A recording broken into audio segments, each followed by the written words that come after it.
The AWARE Project's aim is to balance the public conversation about psychedelics, spread accurate information, and give a new face to psychedelia. We feel that this change will occur through connection and relationship, one individual at a time. We are calling on everyone whose lives have been improved through the mindful use of psychedelics to educate themselves and become ambassadors for the psychedelic experience. Show those around you that people who use psychedelics mindfully cross all social, racial, economic, and political boundaries. So glad you're all here. This is a event that has been co-hosted by the AWARE Project, which I'm the founder of, and IAMLIFE. So just to share with you a little bit about the organizations and about this space that we're creating. The AWARE Project is a psychedelic society here in Southern California, and we've been running events for almost 4 years here in Los Angeles and in San Diego. We have been bringing in speakers to talk about various aspects of psychedelia monthly, from the science that's leading towards legalization, microdosing, shamanism, just in an effort to create a space for conversation and for connections and for education so that we can spread accurate information about these things and educate the wider community as well as ourselves. Another organization that I co-founded a couple years ago is called Inner Space Integration. We were seeing that the community here was having big experiences and then not really having either community or a space to be able to process them. And so we have a whole network of integration support providers now, from body workers, energy workers, therapists, hypnotherapists that run integration circles and all over the city and in San Diego. We have them monthly, so I highly recommend checking them out if you want more of an intimate, smaller space to be able to process things that have come up for you, whether they be challenging or easy. So check that out for sure.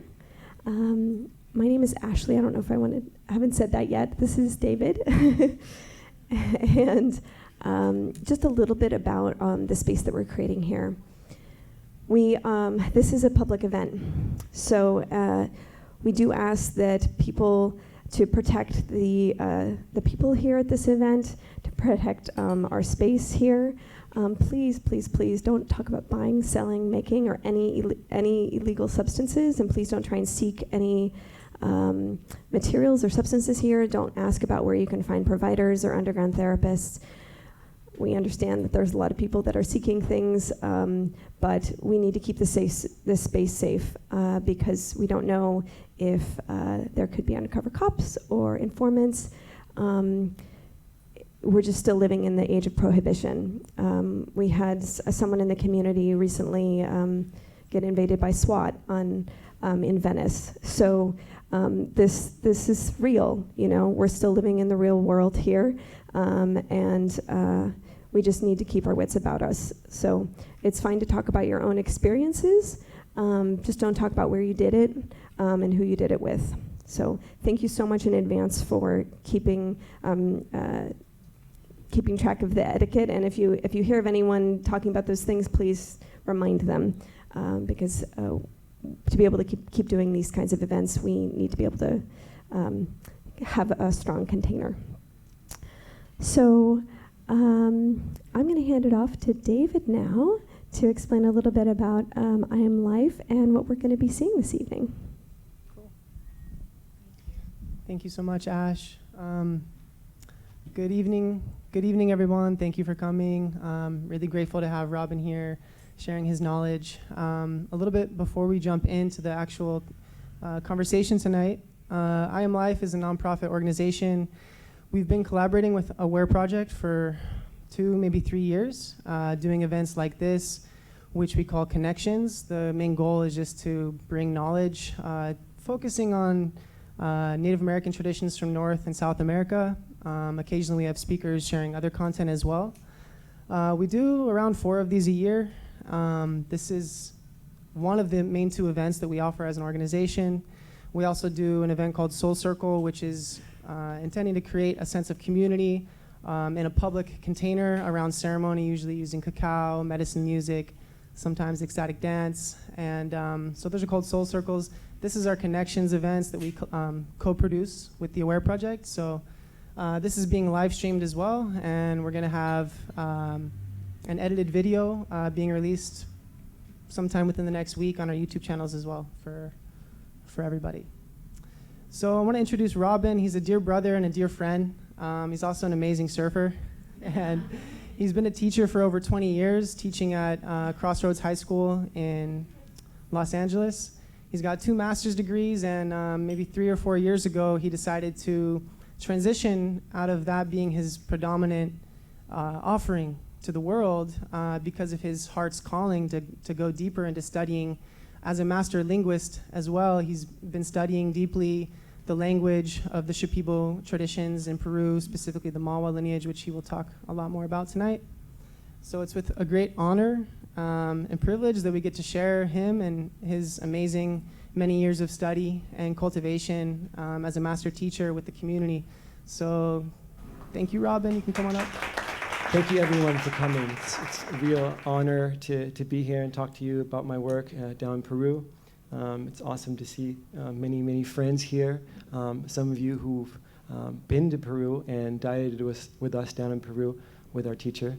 And it's a great honor and also to talk about this work in the context of my relationship with IAMLIFE and my good friendships with David and Tony Moss and Shireen and everyone else behind the scenes. So thank you very much to IAMLIFE for putting this on, and to Ashley as well for all the work that you do. It's wonderful to meet you again. Thank you. So the topic of tonight's talk is to diet or not to diet. So it's dedicated to plant medicine, specifically the work that I do down in Peru. I've been going there for, as David mentioned, for about 4 years. I've been dieting plants for about 11 years, but specifically with my teacher, Papa Alberto Mahua, which I'll tell you a lot more about in the course of tonight's lecture. And I'm really excited to get into it. This is my first time talking publicly in this format about my work. So pardon me if I'm seeming a little bit nervous or vulnerable in this way, you know, but it's good to be here and talk about it in that context.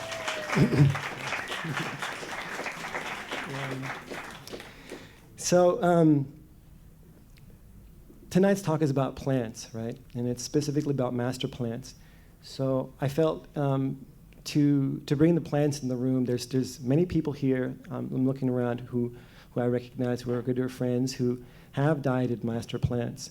And I want to bring those plants into the room, and I want to sing, if I may, just a little ikaro, which is a chant in the Shipibo tradition, in Shipibo, to just shift the energy a little bit, you know, partly for myself to give me a little confidence, but also, you know, to bring the plants into the room, because that's the subject of tonight's talk. So in our tradition, we chant through or into a perfume bottle, which we call ini.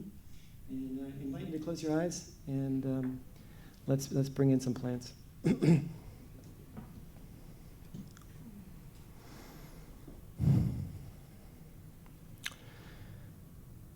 Medica merani, medica bura, yaka kairi bishon dios bodero boki. Kano mabo irake, kano bara majongi, niwe bara majongi. Nogon bewa kepingi, nogon zamabo abongi, nogon noyera kebenjo kamalanga bano. Medico ini bewa jon, medico ini gaya. Bobin zana me benjon janga gaya.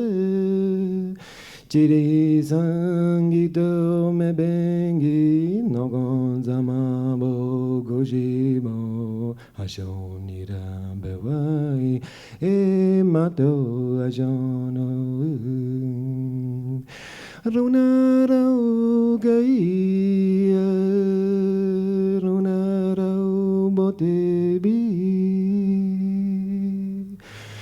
Que benyon danada e mato ajono Ashonira bewai e mato ajono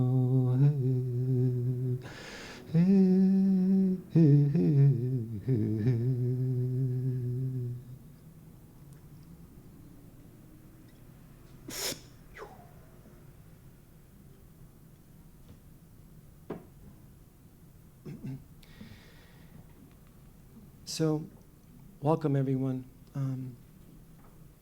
It's good to be here with you guys. My background, as David kindly introduced me, is in literature and academics. I spent 20 years as an educator, teaching English, college English, and then high school English as well. So I thought it was fitting that I switch from the heart to the mind for a moment, because much of this talk is also dedicated to informing and sharing with you some of my experiences and the things that I learned along the way. And the topic of tonight's talk is plant medicine, and to diet or not to diet is, of course, a pun on to be or not to be, right? So we have that's the existential question that Hamlet asks himself, and he ponders, to be or not to be, that is the question. Whether this nobler to suffer the slings and arrows of outrageous fortune, or take up arms against a sea of troubles and by opposing end them. And what Hamlet is struggling with is this existential crisis that, many of us struggle with. And, on the one hand, he's asking, should I fight against it or try to endure it? And there's a third way, and there's many ways, but there's a third way that I have learned that my work in Peru, where my work takes place, has taught me, and that's the relationship with the plants. And what the plants have to teach us is the ability to surrender. And the plants are great teachers for opening up the questions and the opportunity in these deep reflective times that we have when we're down there and studying the plants to initiate and become initiated into this process of building relationships with plants. And I'll get into that and what that means in just a moment. But the way that these plants also teach us is through a series of challenges, of lessons. And it's through those lessons that then, over time, the gifts that the plants teach us are brought through us into the world. And really, I think, and this is, of course, my opinion, but I feel that the plants want us to work through them, or they want to work through us. And so it's also a process of getting out of the way and letting them work through us so that their gifts can come into the world in this time. And that's really a time, we live in a time where that's of the utmost necessity, I feel. And I'll share more about that.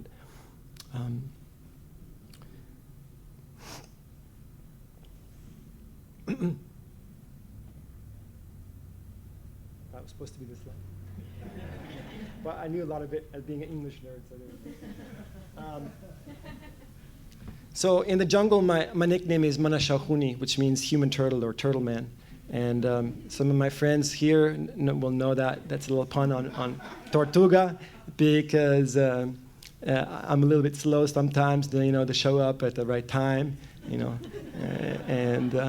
and somehow that got translated also into the Shipibo world, and that's my name, Manashahuni. And all the kids in the village are like, Manasho! They love it. They're like, that's the turtle guy. But all jokes aside, I really want to qualify that the topic of tonight's talk and lecture is the relationship between ayahuasca and plant spirit medicine, plant spirits, plants, master plants. And I want to qualify that I'm only discussing ayahuasca in places where it's legal, which is where my work takes place. And that's where I work as a retreat facilitator with my lovely partner, Alicia. is here. And we bring people down from here, from California, and also from other parts of the world, and work with them down there. And if you're interested in ayahuasca recommendations here in the US, you have to find someone else, because I can't talk about that. So most of you are familiar with the concept of neo-shamanism, which basically just means new.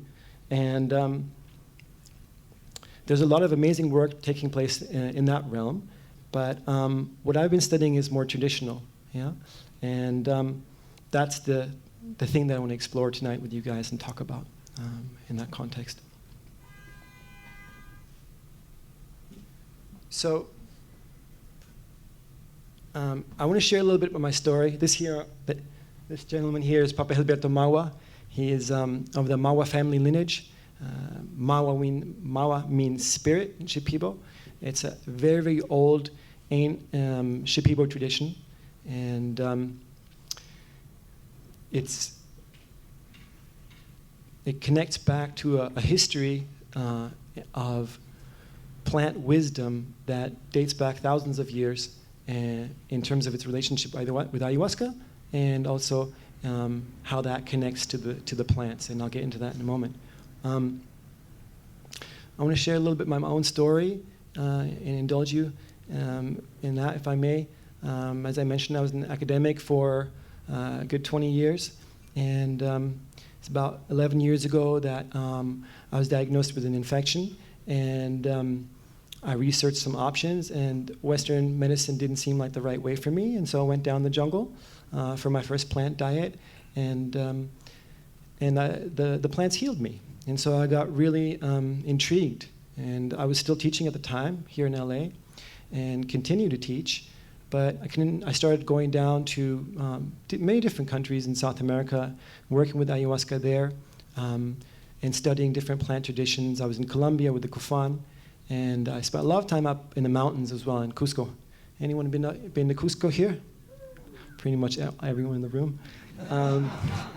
Awesome, yeah. And I was like always in Cusco, yeah, and partially because my experiences in the jungle freaked me out so much, largely because I was terrified of snakes, and there's a lot of venomous snakes there. And so I went to the jungle 11 years ago the first time, and it took me around 7 years to get back there. Yeah, and the reason for that is because my first experiences in the jungle were we were super deep, remote, in a jungle camp. We were with Don Jose Campos, who was a very famous mestizo curandero, and my little tambo, which is like the hut that you live in, was at the very end of this little jungle trail, and you had to walk 25 minutes after ceremony through the dark with your flashlight in the jungle with, still the effect of the medicine, still very present, and your imagination even stronger.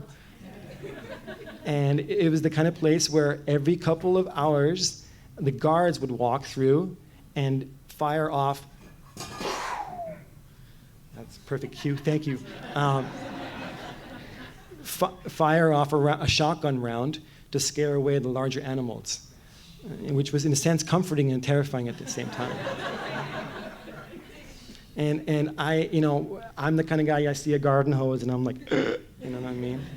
And so I spent a lot of time in the mountains in Cusco and studying plants there and drinking ayahuasca essentially.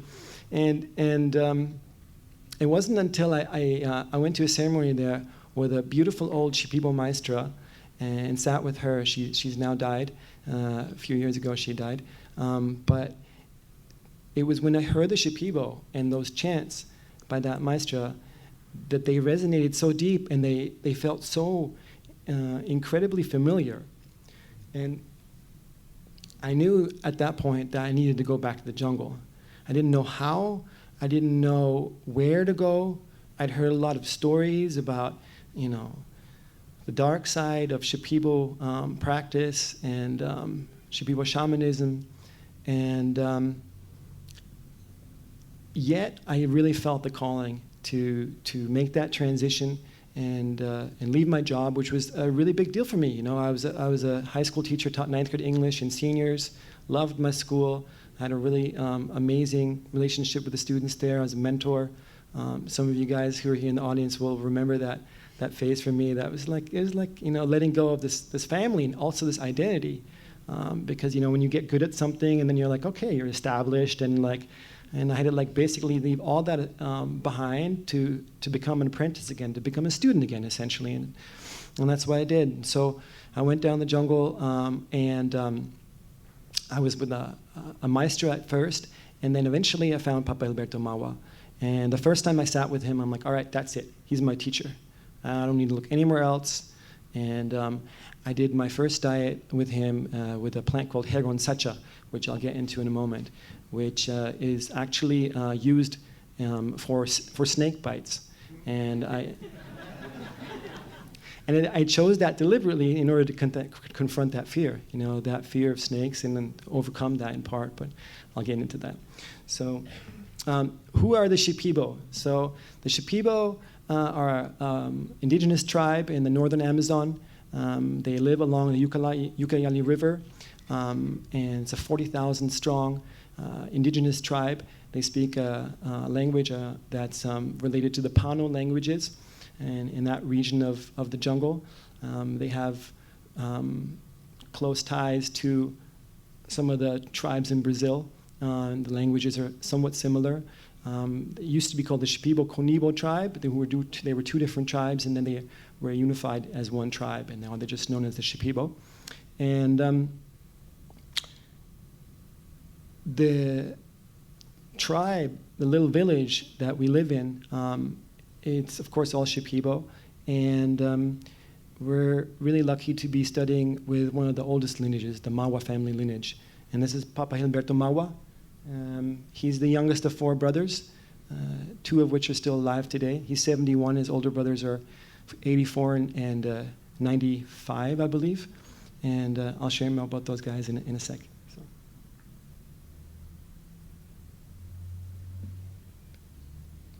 So if you're in this room, I'm assuming that you're already familiar with ayahuasca. So you don't really get into that. But what we're going to be focused on the topic tonight, and to just get everyone on the same page, I want to give a brief description of it. As most of you know, ayahuasca is a medicinal tea, not a drug. It's brewed from 2 plants, the chacuna leaf, which you can see here, and the ayahuasca vine on the right, with the flower of bominsana in the foreground. And the ayahuasca is a psychoactive medicine, and we call it a medicine because that's how our teachers refer to it. Yeah, they in the jungle, it's la medicina, and it's sung to in that way.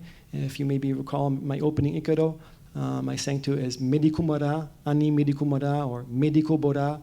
It's the body of medicine. So it's the knowledge of the medicine, the ayahuasca, in conjunction with the plants and the plant spirits, and that knowledge of those plant spirits that makes up the medikumara, the body of knowledge. In the Amazon, ayahuasca has been used for thousands of years in the context of traditional healing, in traditional ceremony formats, to heal people both of physical ailments as well as psycho-spiritual ailments. And so I want to talk briefly about some of the benefits. Sorry, I have to keep going back and forth. It's like a DJ, you know. It's like, except not as graceful. You know, maybe that's the Tortuga.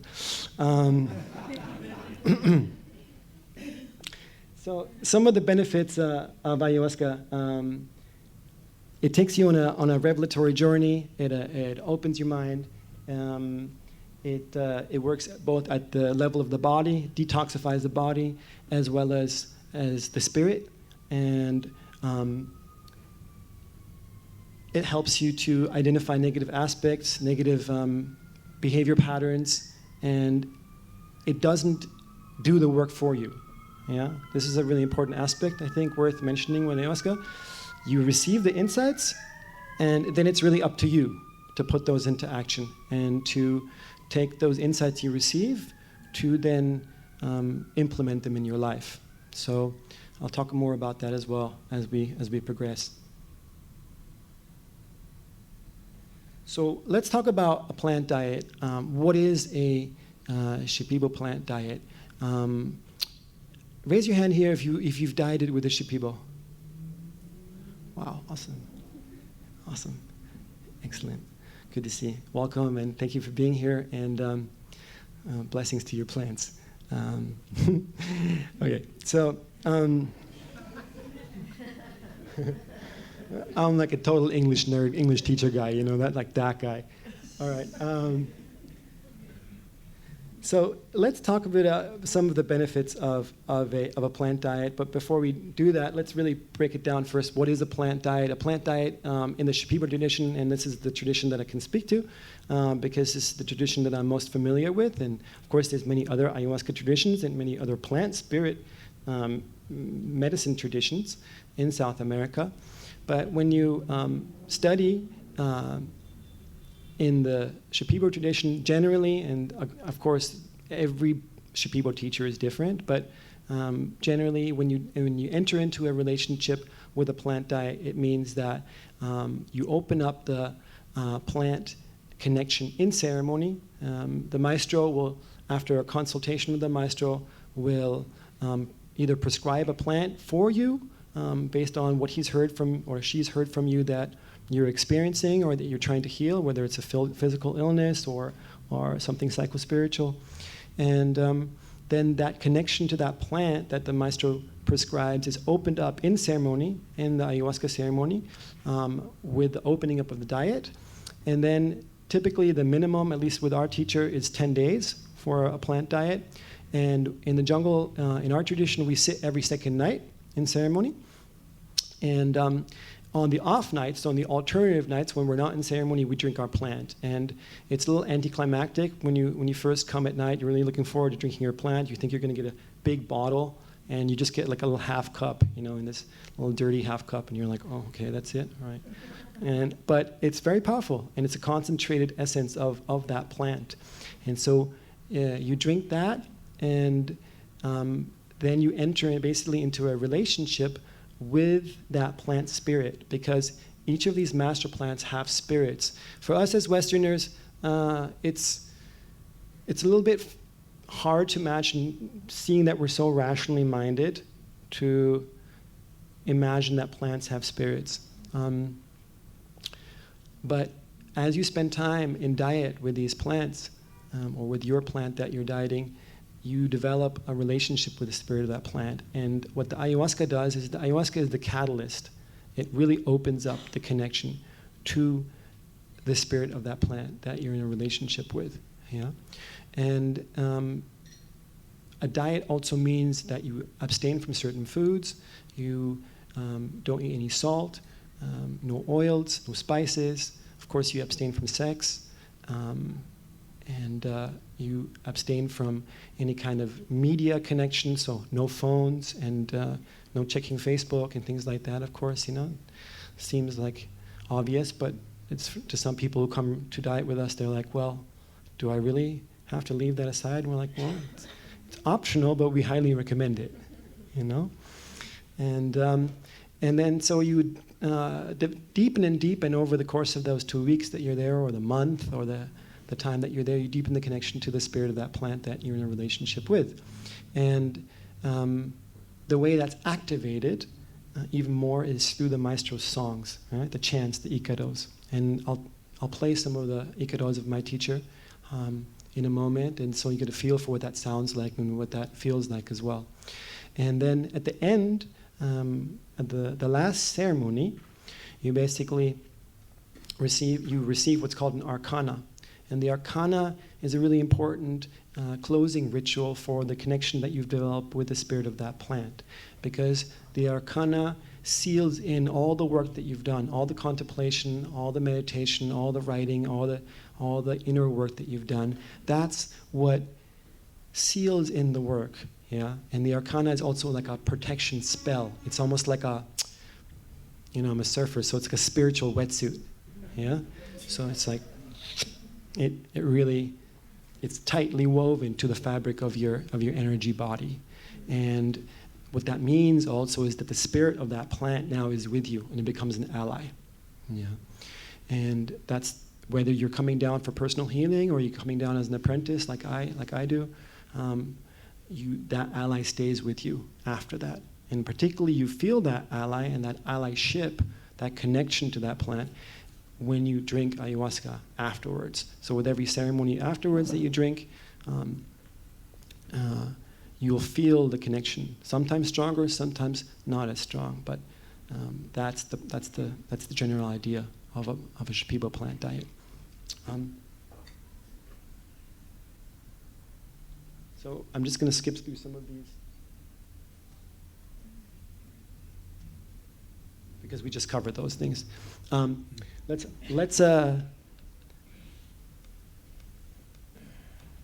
hop into an example. So what you see here is called, this is Kamalonga. Kamalonga is one of the plants I just dieted. I just came back 2 weeks ago, and I was in a deep study of Kamalonga for 3 weeks. And I'd already studied, or I'd worked with Kamalonga about 2 years ago. I've been dieting with Pape Alberto for about 4 years. And I was recommended this plant because it really teaches you about medicine. And so I was really excited. And the first time I dieted it, it was amazing. Kamalonga is supposed to give you confidence. It's supposed to be illuminating. It teaches you to understand the ikados, and that's exactly what happened. Like from one night to the next, because I'm a linguist, I studied the ikados as well. The ikados just started becoming comprehensible to me, and it was like someone had just pulled a veil away, and I started understanding the Shipibo that was being sung in ceremonies, and it was a really marked difference from one night to the next. And the Kamalonga was just an incredible companion to any of the other plants that I dieted. But in my last diet that I just did, I was also dieting Kamalonga again. And Kamalonga, basically what you do is you take these two seeds. The larger one is the male, and the small one is the female. And you take one of each, and you put it in a bottle of rum or some aguardiente, some cane alcohol, some strong alcohol, and you pop it in, and you just let it sit for a bit, and for a few days, and then you drink it.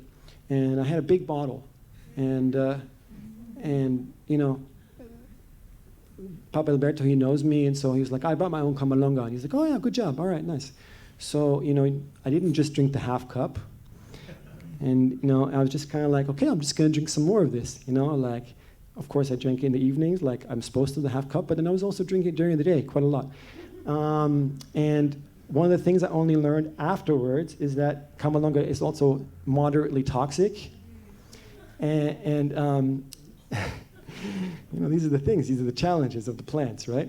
So, and I was drinking it quite a bit because I had heard that the Kamalongueros, which are the old ancient ayahuasqueros who had studied with Kamalonga, and that was their plant, they would always be sort of semi-drunk, and I kind of imagined them as these Taoist, monks who were just, like cruising around, drinking a lot of Kamalonga and just chanting, and so I was like, so that was the vision I had in my head, and so I was drinking it quite a bit, during the day, and I was also fasting. I did a 4-day fast, and 4-day fast, no food, just water, and drinking Kamalonga.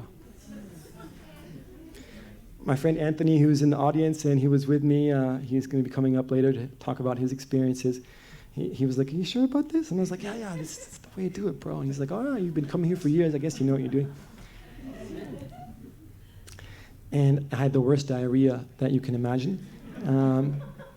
I'll spare you details of that. But, and I was getting progressively weaker, and my spirit also was getting progressively more, let's say, unconfident. It was the reverse, basically, of giving me confidence. And I talked with one of my teachers, with Maestro Oscar, and he's like, oh, no, it's fine. You're okay. You're doing a good thing. No, don't worry about it. And that's usually how they are. When you ask them about something, no, está bien. Fine, all right. But, the gift, really, because this is the thing, as difficult as these dietas are, and they're dieting, some people will come back from a diet and they're gonna be like, and you ask them, how was it? And they're like, oh, it was amazing, and like changed my life. And the jungle is so beautiful, and it opened up my heart, and my creativity is flourishing, and everything in my life is not aligned now, and spiritually and physically and economically, I'm on the perfect track. And that doesn't sound like any diet I have ever done.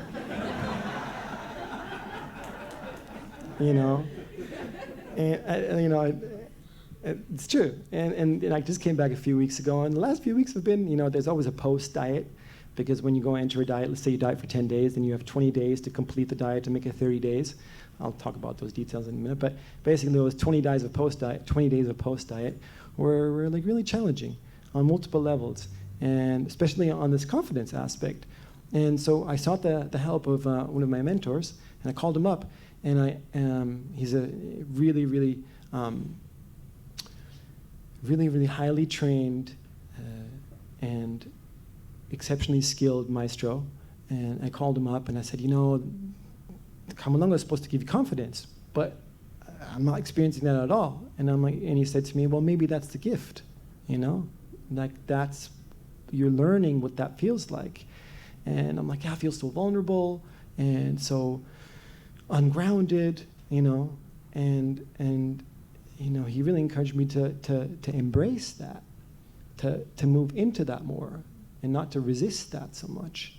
And he said to me, vulnerability and strength is the path to love. Yeah?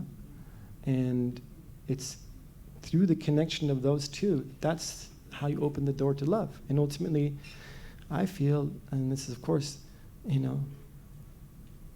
I feel that the plants open that connection, to love. And that's one of their great gifts. And that way we can become channels for that, whether we're going down a diet for ourselves or we're apprenticing, that's one aspect that they offer us, that kind of healing. So I want to take you into Paoyan. So this is an aerial shot of the village from a drone shot, of course. To the left is the Ucayali River. This is during the dry season. So basically, this whole area here floods all the way up to here, right? And during the rainy season, when that area floods, it's extremely difficult in this town. There's a shortage of food. There's no access to clean water, and certainly not running water for a majority of the town. There's only a few wells, which also periodically get flooded when it rains. And then the toxins from the river flow into the flooded river flow into the water basins because the water table, because the wells are quite not very deep, and it's really difficult. It's challenging there during the rainy season. I'll show you some of the footage for that. Let's get into that. So this is the community of Paucocha. This is Papa Alberto's center, and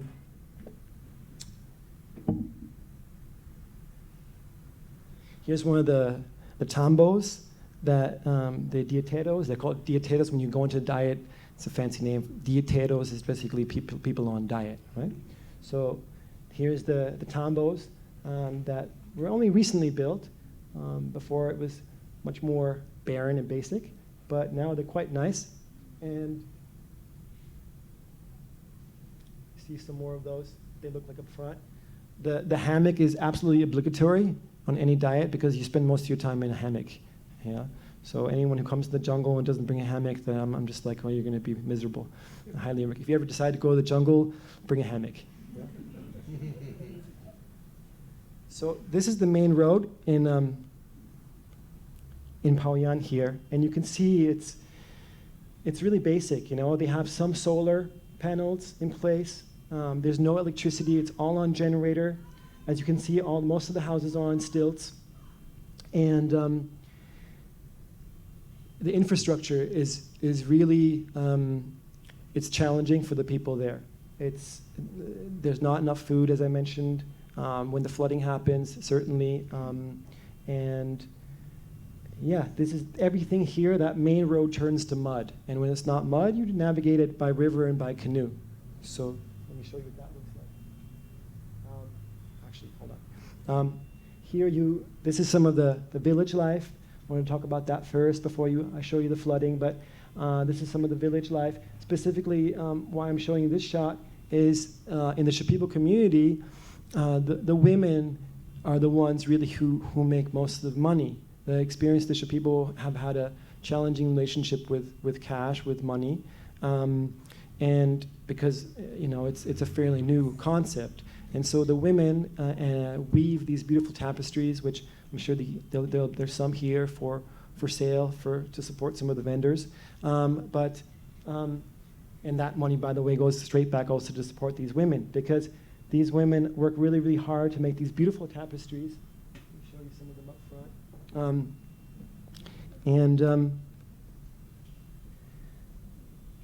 As you can see, these designs, they're called kene.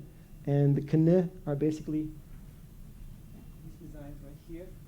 And they represent the connection to the ayahuasca. This is some part of what you see in your visions and what shows up in the visions.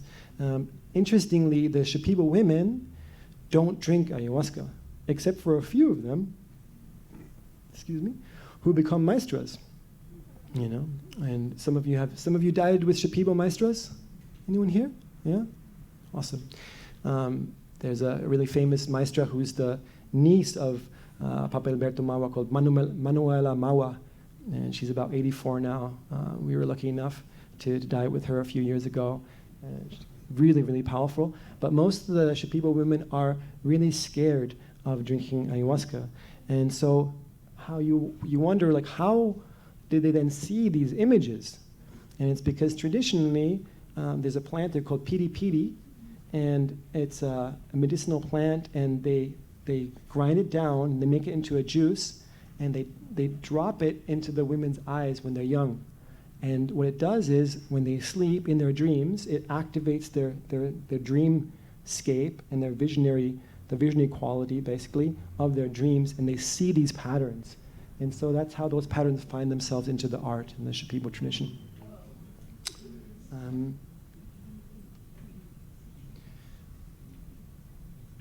So let's take you into flooded Payan. Let's give you an idea of what it looked like when we were there recently. So this is the community. This is basically what you're looking out at is the soccer field. Yeah? This is the soccer field where all the kids play. As soon as the water goes down, the kids will come out and they'll slide through the rain and play soccer in what's basically mud. But when the place floods, it floods completely. So.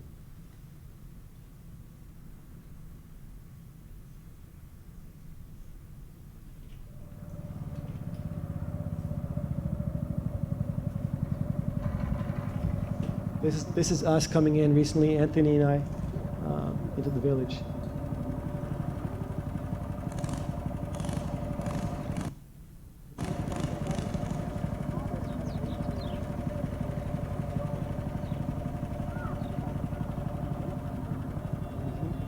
As you can tell, the whole village is completely flooded, including my house. I didn't know that at this point.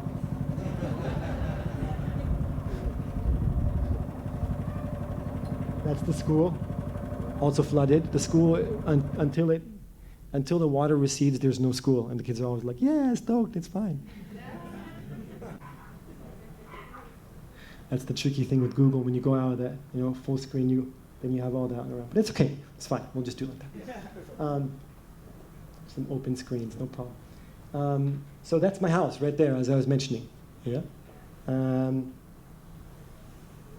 We walked in, Anthony and I, and it was ankle high, the water, and so we couldn't stay there.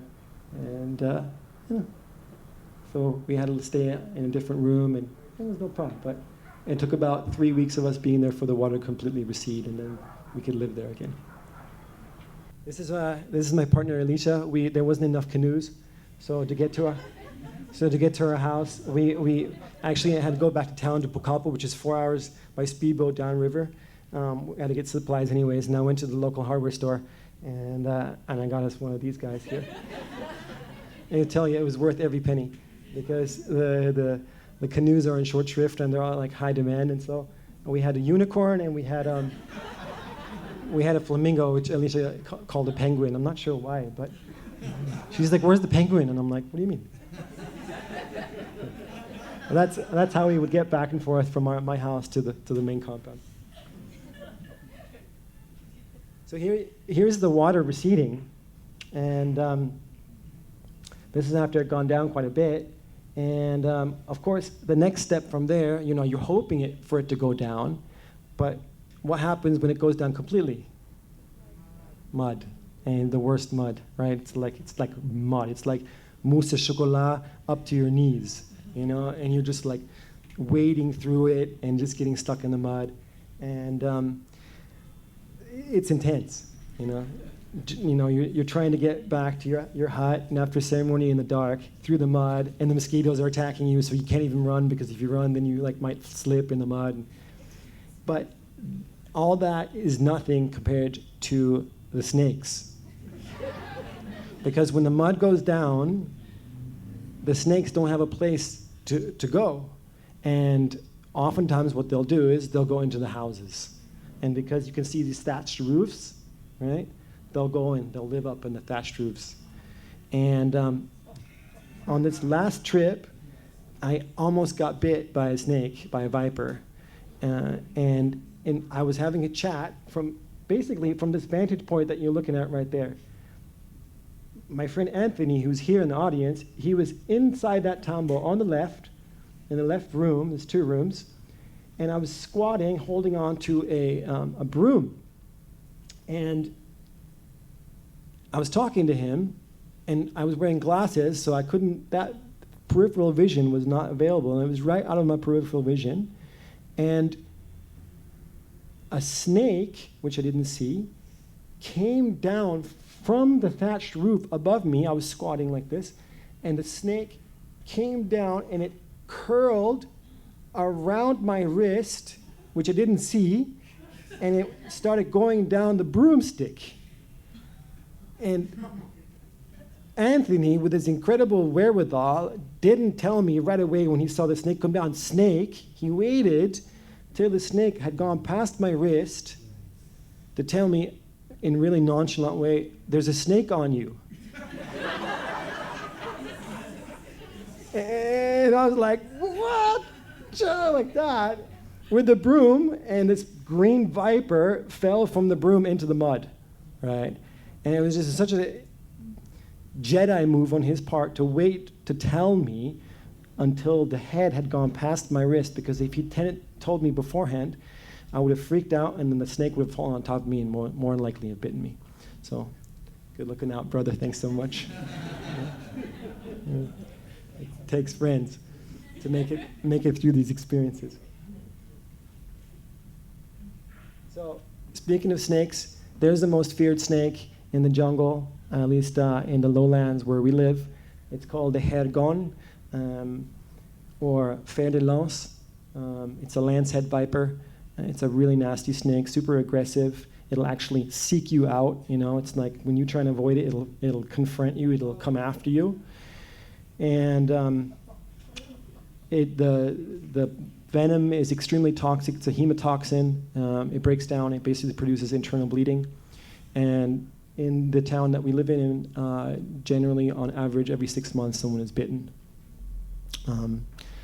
In fact, there's a little girl, and she lives across the road, and she's a feisty girl, perhaps in part because she survived a bite from one of these snakes. But there's a story where one night she was sleeping, and of course everyone sleeps in the mosquito nets, and she started crying, and her mom woke up and heard her crying, and she said, be quiet, Jackie. And she said she woke up her husband, and her husband heard it as well, and they're like, be quiet, Jackie, but she wouldn't stop crying. And finally, her mom said, get up to her husband, check on what's happening. He's like, and he gets up, and he sees one of these guys outside of her mosquito net and she's already been bit once, getting ready to strike and bite her again on the hand. So her dad, they have no problem killing things in the jungle. He killed a snake, and then brought her immediately to this guy here. This is Oscar Rodriguez. He's the registered nurse practitioner of Pauyan. He handles all the snake bite. He takes care of the whole village. He's the designated nurse. Helps. He's a midwife. He helps with anything from infection, parasites, stomach infections, to any kind of injuries. Everyone who gets injured on any kind of medical problem comes and sees Oscar. So that's what he does during the day. And at night, he also apprentices. He's been apprenticing for 25 years with the Mahua family. Yeah, and here he is. And he was really resistant to put this on. This is called a kushma. Yeah, this cloak. His mother, she's maybe about 85. She wove this. This is woven. It takes about 7 months to make this. And I'm like, Oscar, put on your kushma for the photo. He's like, nah. Because he's super humble. He doesn't really. But I'm like, come on for the photo. So anyway, this is the kushma, and this is what they would wear traditionally. And the main reason why they would wear it, of course, is so they wouldn't get bit by mosquitoes. Yeah, it had a really functional purpose as well. Beyond, when you sit cross-legged, and then you're like kind of all your feet and everything are protected. What he's holding there is a bottle of waringa, which is what I have in here as well.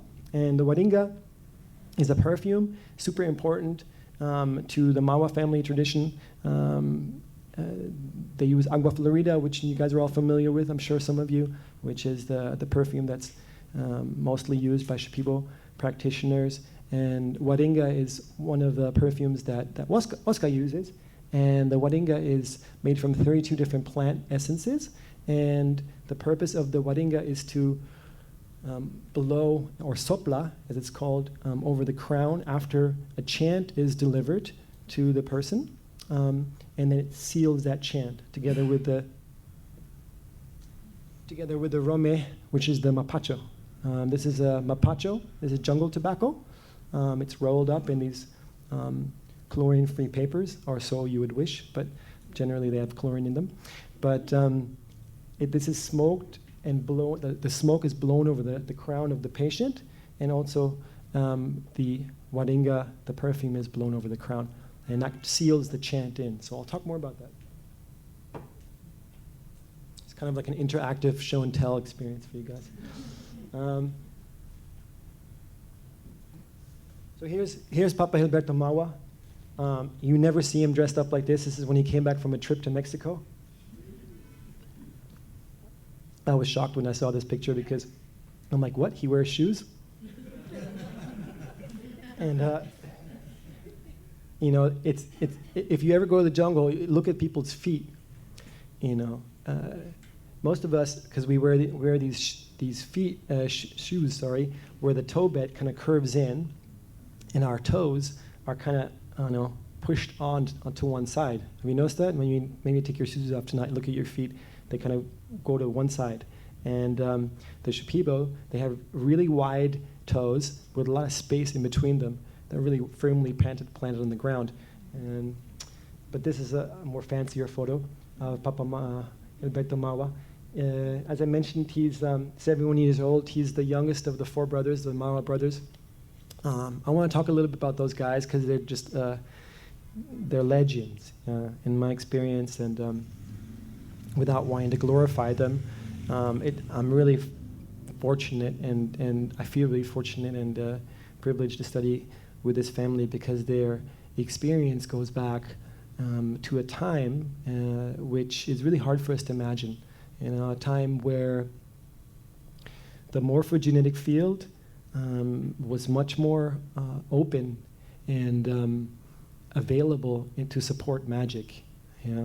And I want to give you some examples of what that looked like. So this here is Papa Benji on the right.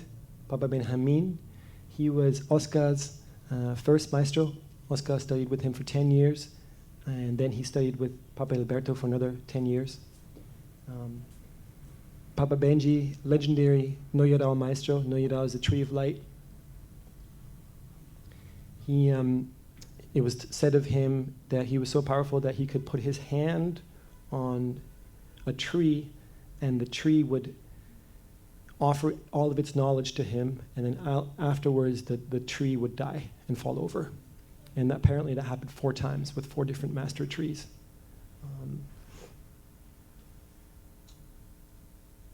This is Papa Pascual. He's 94 years old. He had 5 wives, and he has 103 kids and grandkids total. Yeah, he's a legend. and he's such a sweet man. When you meet him, he's just like, oh, ¿cómo estás? Sí, when you meet him, and he's always smiling. Our teacher is the exact opposite. Papa Alberto is very gruff. He's like, say. And Pascual is just really soft-spoken, Noyarao maestro as well. And apparently when he was younger, there's a story of him. And the reason why these guys were, to put it in context, the reason why these guys were so powerful is because they did these plant diets that were really long. So typically like an hour, typically like a year and a half long. Yeah, that's how long these plant diets were. Minimum 6 months in isolation. So when these guys were coming of age and learning, for example, Papa Alberto Mahua, his dad, much against his will, when he was 13, put him in a hut in the jungle, and that's where he had to stay on his own. He was brought food, and then his dad would come. His dad was a maestro as well. His dad would come and do ceremony with him. And he died at Ayayuma, which is a very, very powerful shamanic tree. Very, very difficult tree to die as well. We'll get into that. And he wanted to go home, but he couldn't. He missed his family, and there was just nothing to do except be in the jungle by himself. He got bit when he was 14, got bit by a hergon, which I just showed you, that poisonous snake. His dad healed him with plants, including hergon secha, and he was for 6 months in a room with his leg about 5 times the size, black, and for 6 months couldn't leave the house, couldn't leave the room, and he's been bit 3 times in his life by hergons. When he was 19 again, and then they had anti-venom, and then again when he moved to Paoyan, because he's not from Paoyan originally, this family that came there when he was a little bit older. But the reason I'm sharing that is because these maestros, they did these really, really deep and long plant studies, and in the course of that time, they developed extraordinary powers. Yeah? It was said, there's a story about Papa Pascual, that he walked into his house, and when he came out, well, he didn't come out, a black jaguar came out. And black jaguar is the totem of Noyarao, and the black jaguar apparently cruised through the town and then disappeared in the jungle. And for us, that's like, yeah, sure, that sounds like, I wonder. But our desire to disbelieve is really what prevents us also, I think, deepening our relationship with these plants. So there's a degree of willing disbelief of all of our cultural indoctrination, yeah, that goes hand in hand with dieting.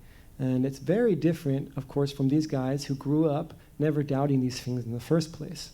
And so this next story that I'm about to tell you, I invite you to willingly suspend your disbelief, because this is a story that's been confirmed to me by my teacher, by Papa Alberto, and also by Maestro Oscar, who trained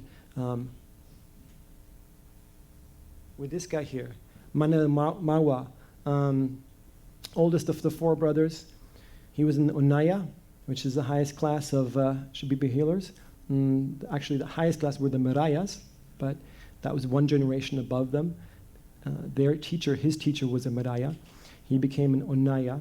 And Mahua had an incredible ability which doesn't really exist in the jungle anymore. He was able to summon the phlegm from his stomach. Yeah? He would smoke his pipe of mapacho. He would smoke it, and then he would swallow the smoke, and then he would basically purge it back up into his throat right here. And then he would extract illnesses, cancers, physical, and psychic entities, things that were stuck inside the body. And the way he would do that was just, he would usually through the crown, and you can see he's doing that right there. He would extract through the crown whatever he needed to pull out, using his mighty. And Maestro Oscar shared a story with me where one night in ceremony, they had lit a candle, and they're like, show us more of your mighty. They challenged him, and he said, sure, okay, fine. And I light a candle, and he pulled up this mighty from his stomach, which is like this really disgusting gurgling sound, right? It's like, I won't do it. But, and pulled it up, and he spat into his hand, and there was 2 little vipers in the palm of his hand. And this is something that both Oscar and Papa Alberto saw on 2 occasions. And they were the spirit animals and the protectors of him. And then he took some mapacho, some loose leaf mapacho, and rubbed it together, and rubbed it and reabsorbed it onto his heart, basically pushed it onto his heart and reabsorbed it again. And for us, that's just like, that sounds really strange, But the reason I share the story is not just to sort of like deify the power of these maestros, but to also give you a feeling for the context of the time where that was possible. And the reason why he was able to do that is because he had dieted for so long. Yeah, he had spent so many months, 6 months, a year and a half in isolation with these plant spirits, and that's how his power had grown. And the Arkana that he'd received from his teacher at the end of that period what gave him the strength to be able to do that. So it's very different from the modern plant diets where we just go for 10 days or for a month. And at the same time, it's also in the tradition of that and connected to that, And I want to share more about that. So, what does a traditional plant diet look like versus a modern diet? The traditional plant diets, as I mentioned, were a minimum 6 months, no salt, no oil, no spices, and very rigorous. You weren't allowed to sit down in ceremony, lay down. You had to stay attentive the whole time. In the morning, when the ceremony was complete, they gave you chores, and then sent you back to your tambo. No contact with anyone.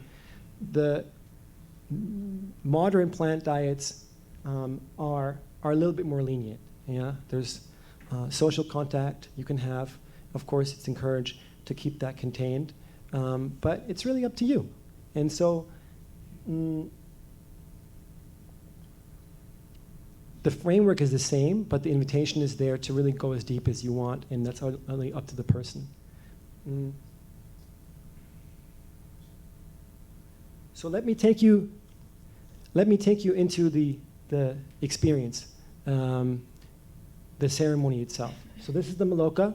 This is where the ceremonies take place. Of course, our ceremonies happen at night, and you see here on the right, this is the bottle of medicine which sits in the Maloka all day long and heats up in the sun. So it generally ferments because it's in a Coca-Cola bottle. So by the time you drink it at night, it's a little bit difficult to swallow. And that's part of the challenge, the prueba, so to speak. Yeah?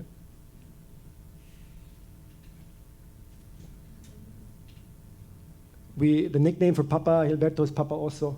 So this is a great shot of him in ceremony. If you're sitting to his right, he always smokes his mapacho before he chants into the bottle and then serves the medicine. So I want to take you, in the interest of time, I want to take you into the ikados themselves and so give you a feel for what those ikados sound like.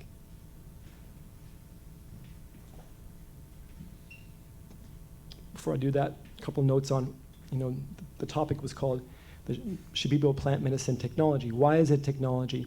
Well, the ikados are a living sonic tapestry, right? They operate on a frequency mode, and what we call the make. And they're made up of codes of light, and those light codes are what the maestro uses to direct the strength of his ikado to the patient. Yeah? And so it's the frequencies that are cultivated between the maestro and the practitioner that then activate the spirit of the plant in you that you're dieting. Does that make sense? Yeah? And then over the course of the time that you're there, it's through successive ceremonies and again the ikados and the strength of the ikanos that your own connection to your plant is awoken and gets deeper in that context.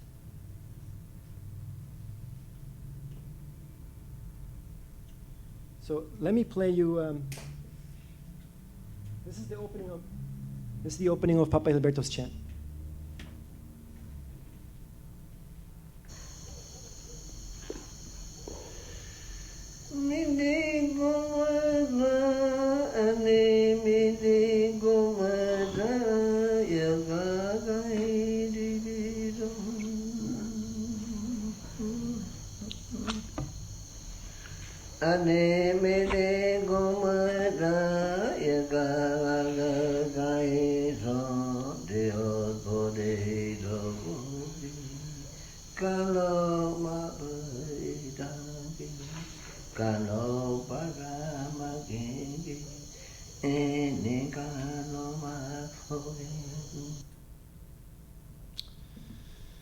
So what you heard there is the opening of Papa Gilberto's chant, and basically he's calling on the Medikumara, he's calling on, he's centering himself, Rios Poderobuki is calling on the divine, Kanomabu Irake is like thanking the medicine, thanking the connection to the visions, and then opening up the visions, straightening the visions, and the Ini again is the perfume, and connecting that to the song, yeah? And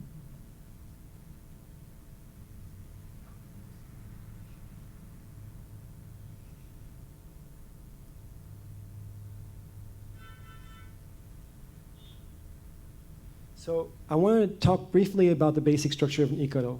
How you guys doing, by the way? Everyone still? Good? Yeah?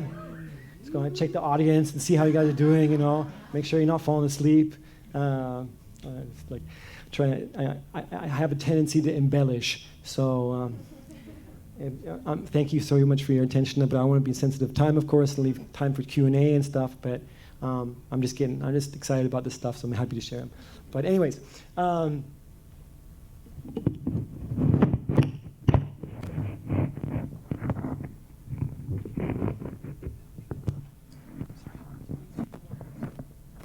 Is there wireless?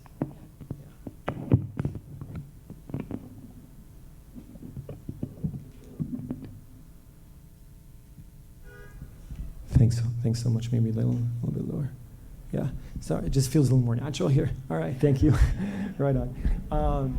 So basically, the basic structure of ikado is to just give you an idea what's happening, on the spiritual and anatomical level. My good friend Max, he gave me this. He's like, we know what this actually is. It's a spiritual anatomy of an ikado. Because to understand what's happening at that level is to understand what the ikado is doing.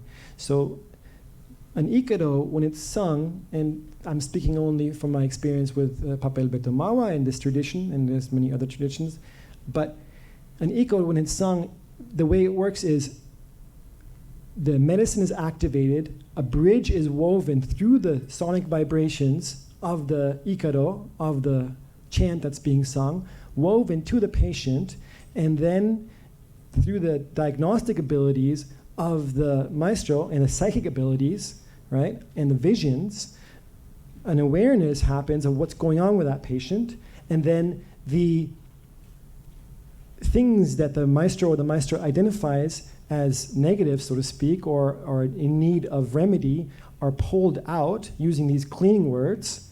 And then after that process happens, of course, there's a vacuum, right? So when you pull out something, it creates a vacuum, and you have to fill it with something positive again. And there's a very strong sort of dialectical relationship between the negative and the positive in the jungle, as there is in our world, of course, as well. But then the positive things are woven back inside, yeah, using the Ikaro, using the language of the Ikaro, and they're woven back inside, using that sonic structure, that sonic vibration, and then it's sealed using the tobacco and the perfume that I just described earlier. So this here is Hergon Sacha. So this is the first plant that I dyed with Pepa Gilberto. If you look at the scales on this kind of viney staff here, it looks like the snake that I just showed you earlier, the Hergon. Yeah? And the Hergon Sacha has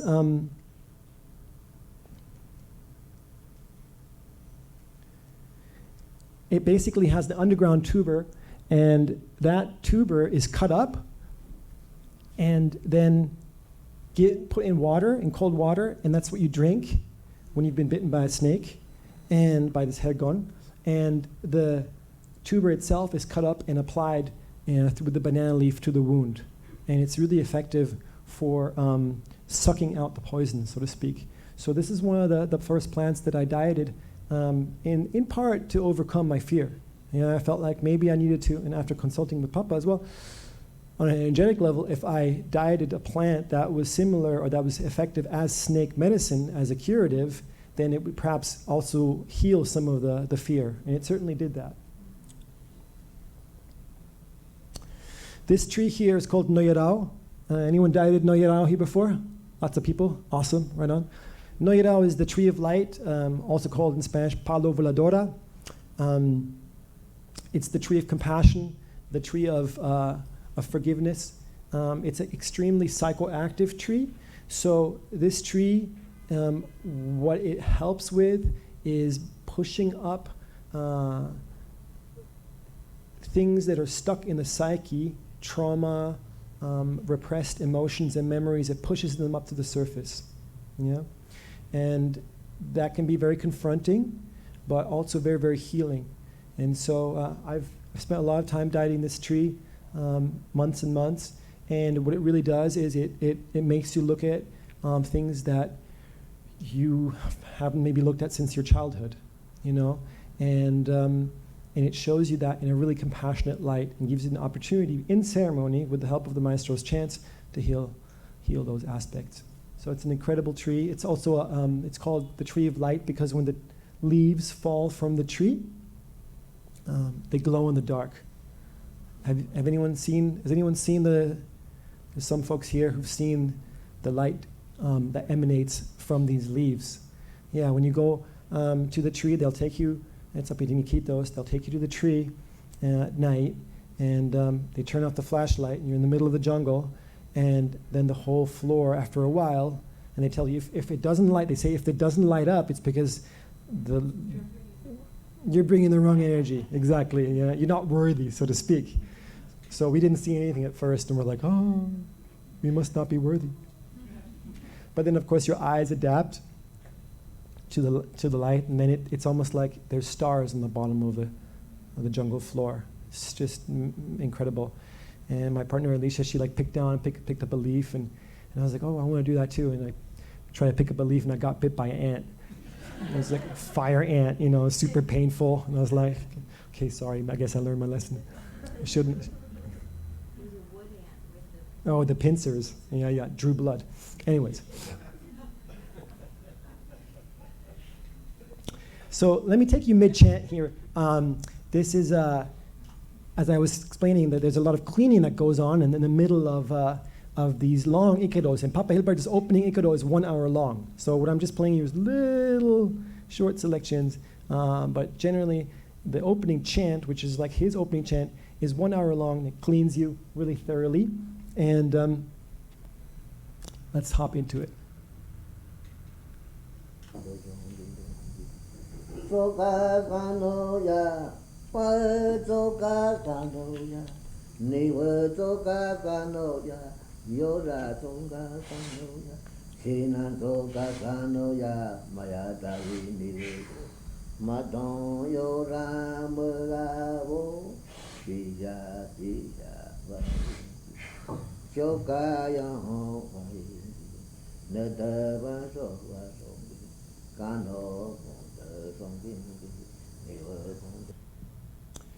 So what's happening there, he's singing to the pai. The pai is the ayahuasca, yeah?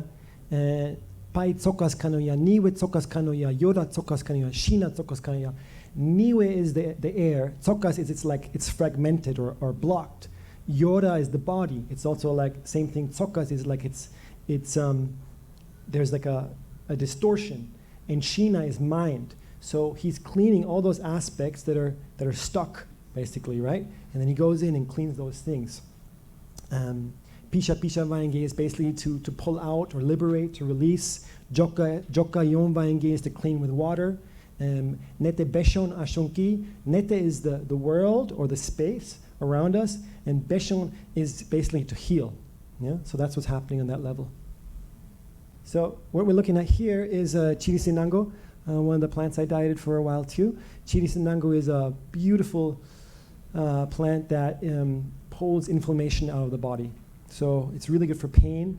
A good friend of mine, Kelly, elder gentleman, came down the jungle. He had rheumatoid arthritis. When he arrived in the jungle, he couldn't close his hands. His hands were just like claws, basically. And after 4 weeks of dieting, his hands were completely flexible again. And the Chirisinango basically pulls out the inflammation out of the body.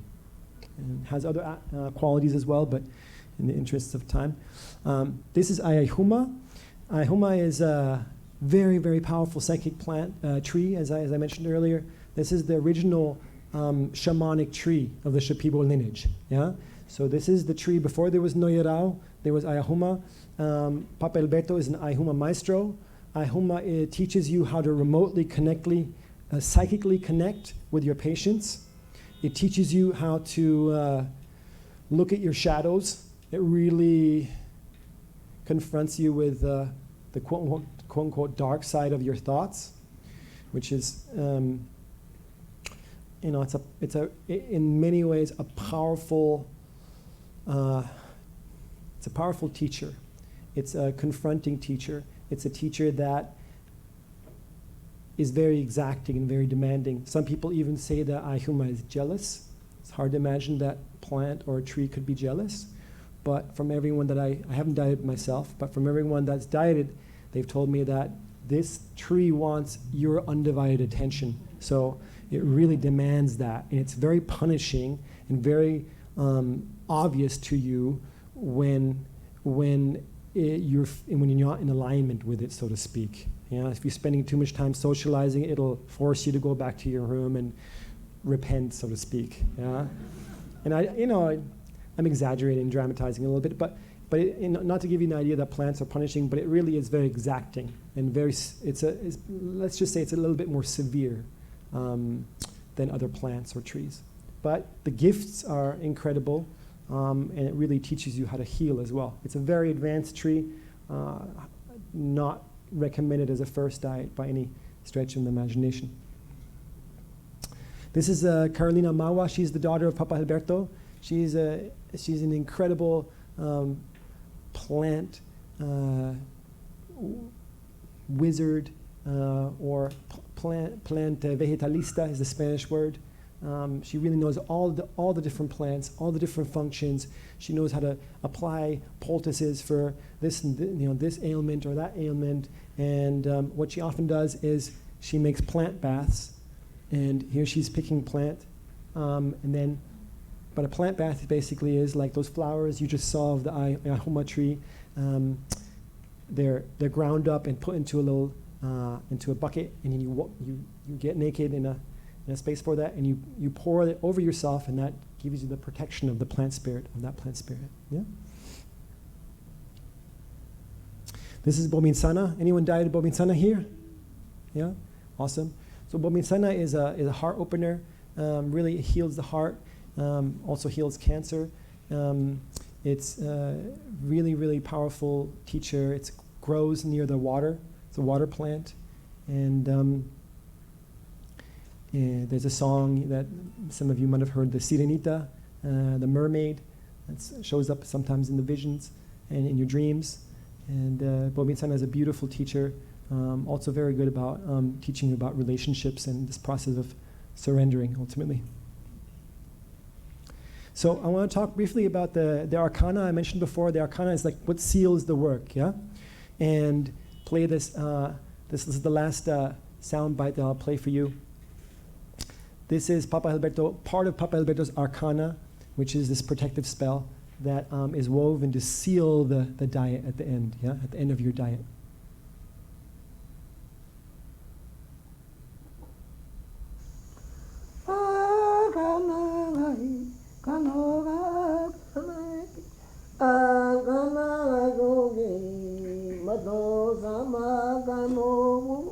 Samadeva kado, samadata kano, averoni kano bodongi, akana avogi, akana avogi, jodata kano, joni kano, averoni kano, joni neta yadi, joni deva yadi.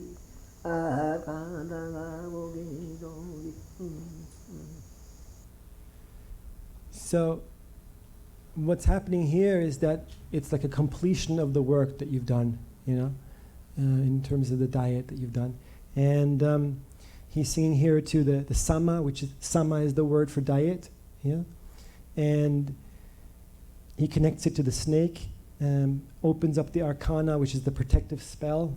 And the Rao is the world of the plants, and connects that, and basically weaves a protective spell around you, which then seals the connection to the spirit of that plant, and then the diet is complete. There's a post-diet, which is important to maintain, but then the work is sealed, and then you can return to civilization, so to speak. So. These are our friends from Paoyan. These are facilitators, Aurora and Nirvana of Tribal Vision, and they have a beautiful project. So what I wanted to share with you at the beginning, but in my nervosity, so to speak, forgot to mention, that this is, of course, also a fundraiser, yeah? So thank you guys so much for coming as well, because all of the proceeds, of course, minus the costs for the space, etc., are going to be dedicated to supporting the building of a water treatment plant and a water treatment project in Paoyan. And these guys here, Aurora specifically, and Nirvana, they're spearheading this project. Yeah, and there's a real demand in Paoyan for creating more sustainable and more effective water treatment and water well project, because currently there's no access to running water for large parts of the town. There's a huge predominance of parasites and waterborne illnesses. Contrary to belief, here in the Western, sometimes some of us think that the people down there don't get sick and that they're immune to the water, the contaminated water. That's not the case. There's a lot of problems with parasites, etc. And so this project that our friends have here, that we have going in, and which I invite you to consider supporting is we're trying to raise funds for the building of a water well which will go deep enough to penetrate into the deeper water table, which then pumps water back up to the surface using a solar panel structure. And the water well will be high enough so it won't be affected by the flooding, right? Which happens every year. And when it floods, then what happens at the moment is that the floods will seep into the existing wells and cause the illnesses. But this project basically will make sure that the well will be high enough off the ground so the floods won't affect it, and then there also will be some degree of chlorine and things like that added to ensure and make extra sure that the water is safe. And that's really what we're trying to do. We're trying to raise $18,000 by July 21st. There's going to be this talk is going to be it'll be online as well, and there will be a link where to donate. So really appreciate your support, because all this supports the people of Paoyan. Of course, the kids down there as well.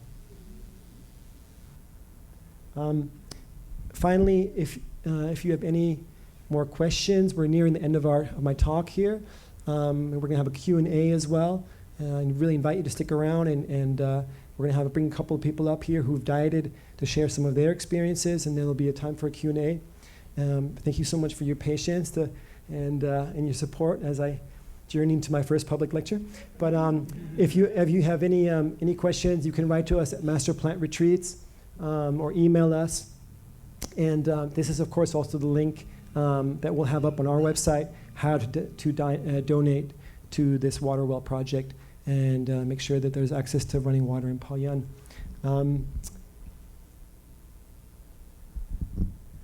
As we say in Shipibo, Irake, thank you guys so much. Thank you so much for your support and your undivided attention. I'm really, really stoked that you guys all came, and yeah, many blessings to you and your families, and thank you guys so much.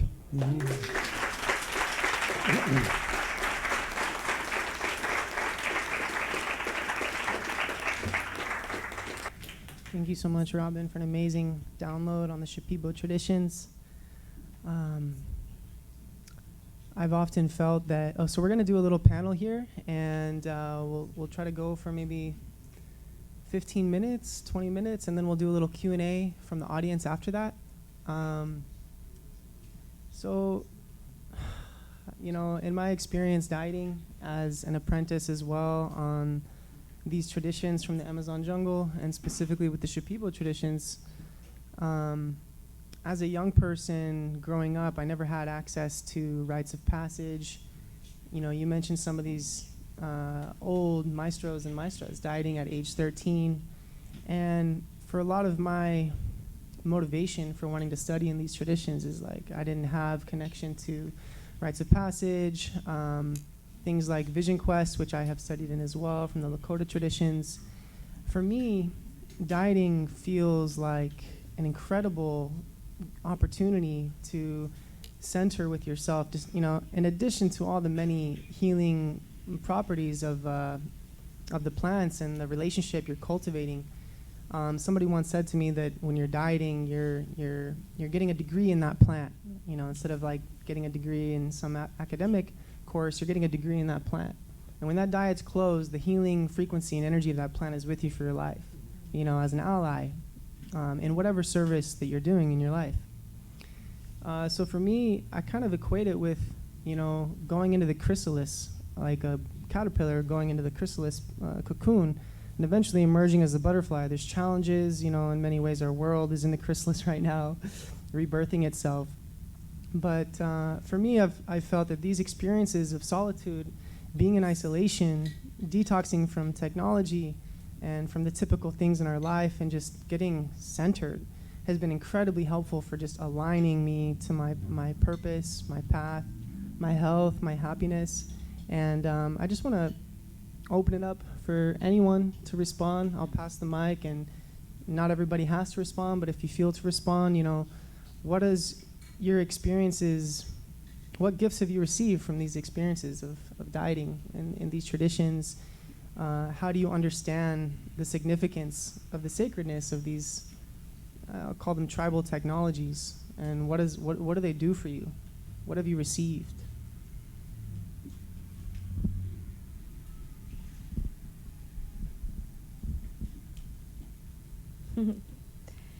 So I'll start with the pretty version. It's more entertaining. Most of my diet experience has been with Noirao. And this plant has been such an amazing teacher for me. I set out on this journey. Sorry. I set out on this journey to know myself. And I asked Spirit to not leave a stone unturned. And I'm still in it.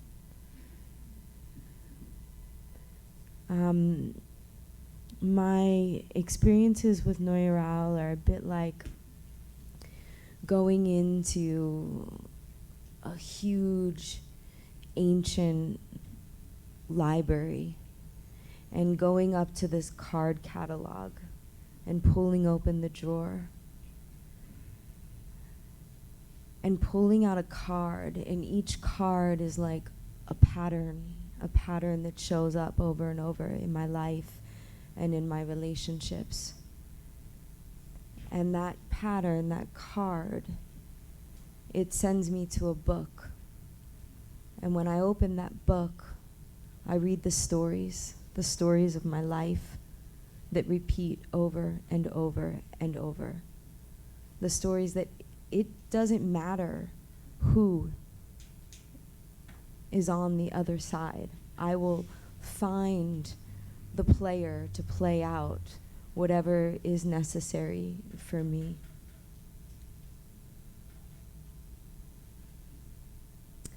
Now, when I look at how that has shown up in my life in a more practical way,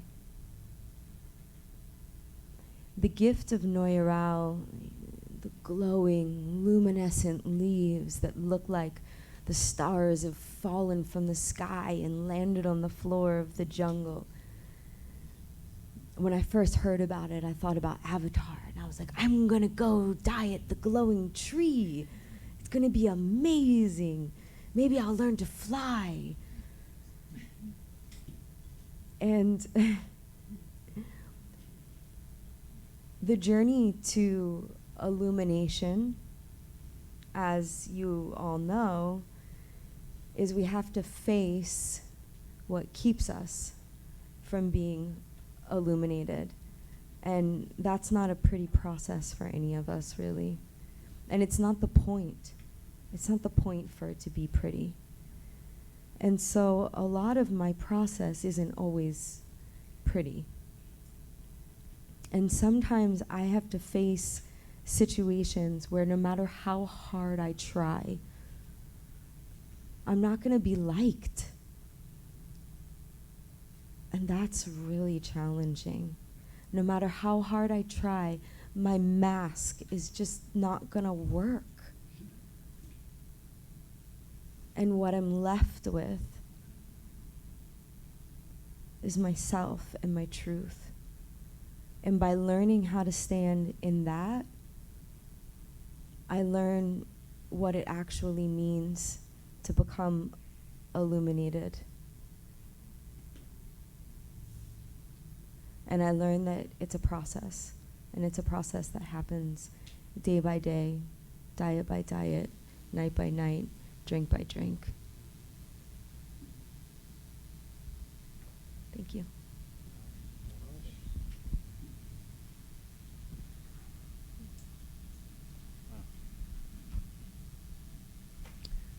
Well, I had the honor of sitting next to Alicia in a diet, and she's ultra psychic, and so what she just transmitted is from going to the depths, and I got to witness that process. So thank you for allowing me to witness that and be a part of it, and I see you fully like that. So thank you. Yeah. Well, I was simultaneously dieting Noyorao, and that was my first diet. I had traveled to different jungles and done different vision quests. And there's nothing truly like a diet. And since the topic is to diet or not to diet, it was like, okay, well, having been on this path for 7 years, why now? Specifically wanted to address my masculine lineage, coming from a Sicilian heritage and some really deep stuff that came from my dad and his dad and his dad. And I wanted to take a look at that and take a look at anything that was blocking me from receiving and from giving more love and from sharing my voice and purpose. So all those things. And also for my mom's lineage, who's Native American and German, and a lot of sexual repression and a lot of different things. So I was at the nexus point of these two really intense lineages. And I was talking to Robin about Noyorao, and he says, well, you know, maybe you can diet that, but maybe we start with something else, because I was really sick as a kid, because these mental manifestations showed up in the body. And so we were thinking about maybe dieting Chiricsanango and clearing the viruses out of my system and getting clean. And then Papa, in his ultra psychic ways, looks at me and just goes like this, and then he looks up and he says, Noyorao and Nayohuma. And then I look at Rob and I'm like, no, like, how about something else? And he's like, no, it's okay, you got this. And so that was the month down there. And really the Noyorao looked at all these imprints and showed them to me in a holographic way, where all of a sudden I was there again, and different than sitting up here. I was there, and in an embodied way that I had never experienced before. Imprints that I had never seen before in hundreds of circles up here.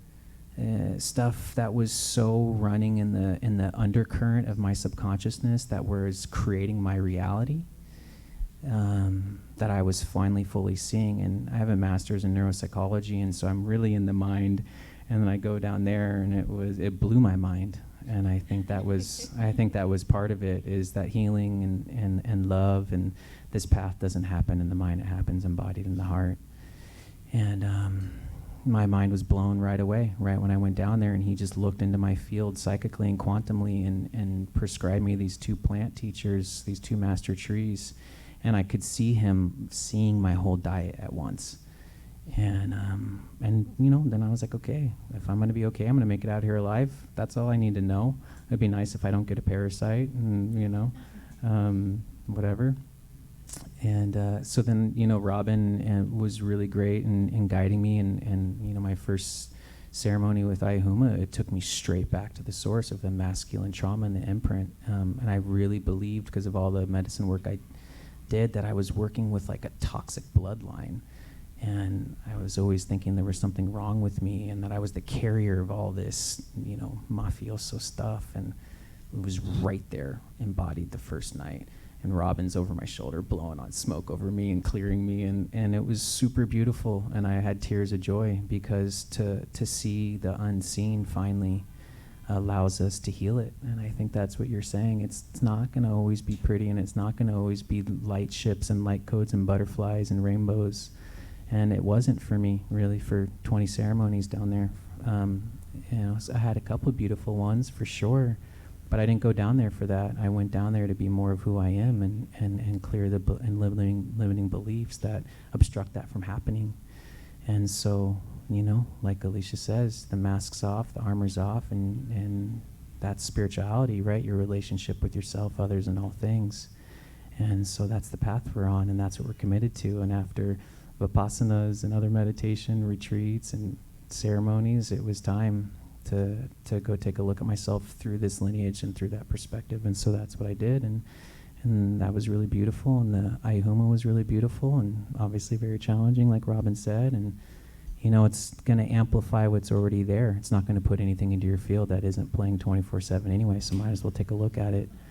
And people fear it, but then the level at which you fear that, you fear yourself on some level, and I feared different aspects of myself, right? So those parts that I thought were bad, that I needed to hide. And so when we welcome those aspects of our conscious parts in, it all turns to love and more creational power in our life. And so that was the journey of 5 weeks down there, and I'm a week out integrating it. This is raw. And Robin chanted to me to use my voice, and that was my intention. I never thought it would be within a week of coming out of diet, but here we are. And so thank you so much for your attention. Many blessings on your journey, and yeah, may whatever work you choose to do serve you so well in all that you're creating. Irake.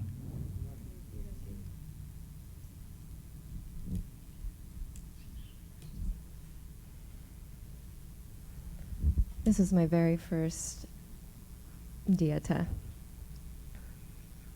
And I actually didn't know what I was getting into. I thought we were just drinking ayahuasca. Yeah, we were just drinking ayahuasca. And the day before we had a meeting, and that's when I realized, oh, we're drinking plants.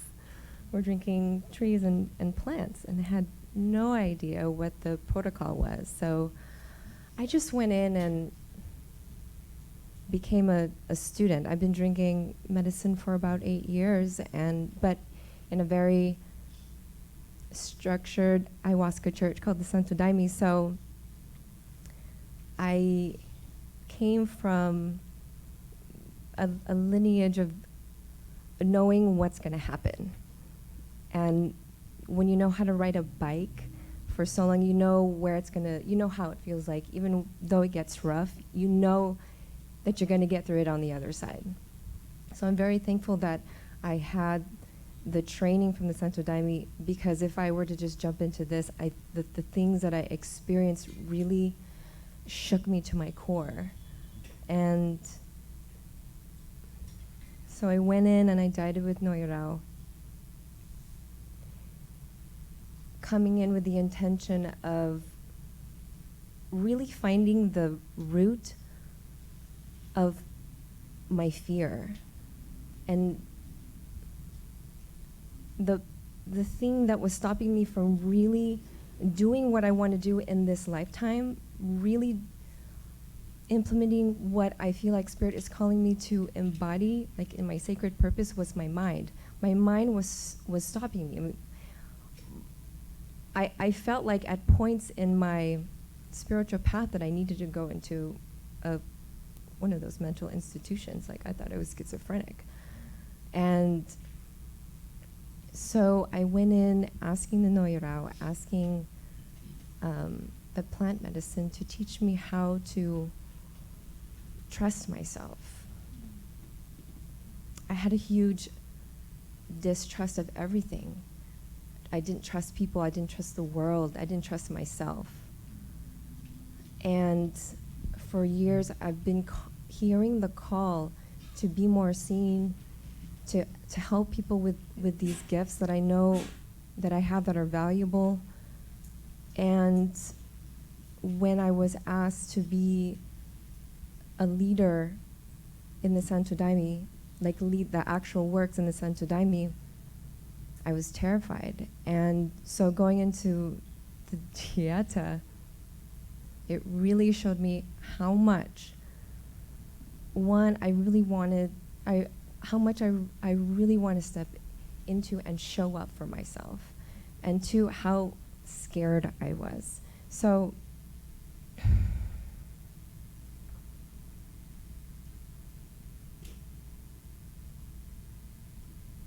like speaking to you all right now is like, it's a big step for me.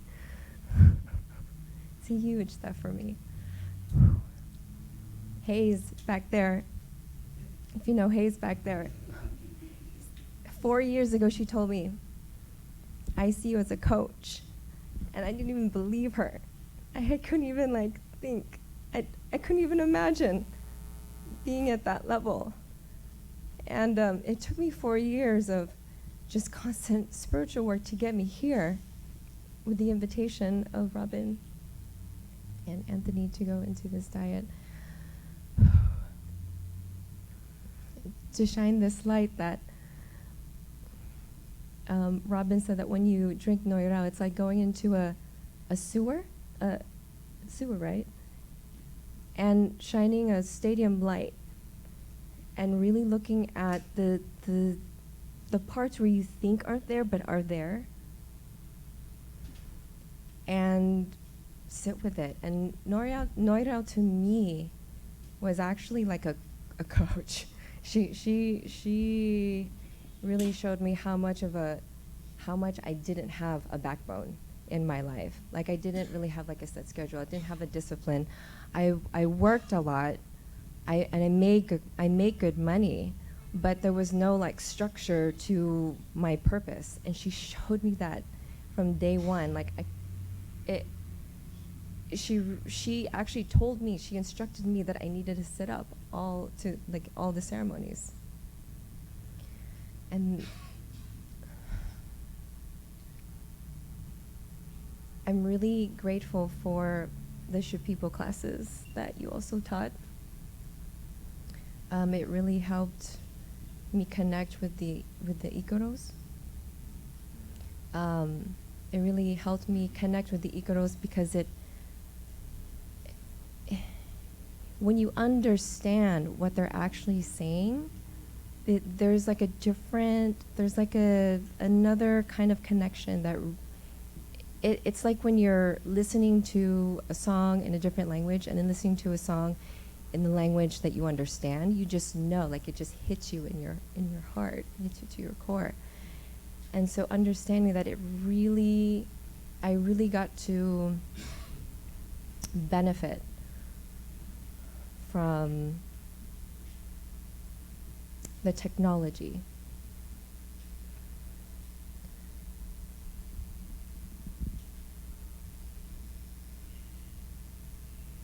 There's so much that I would love to share, but thank you so much for this wonderful opportunity. I'm looking forward to many more, and deepening my learning and deepening in my path as a healer. Yeah, thank you all.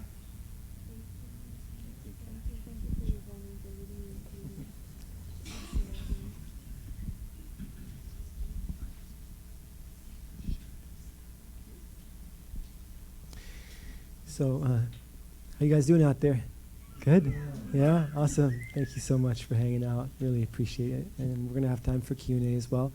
But David actually came down and dieted as well with Papa Alberto Mama. He's both a moderator and a dietero of this lineage. So I want to ask him about his experiences and direct that question that was asked by him back to himself. What was your experience with these plants and in this tradition? What was your takeaway?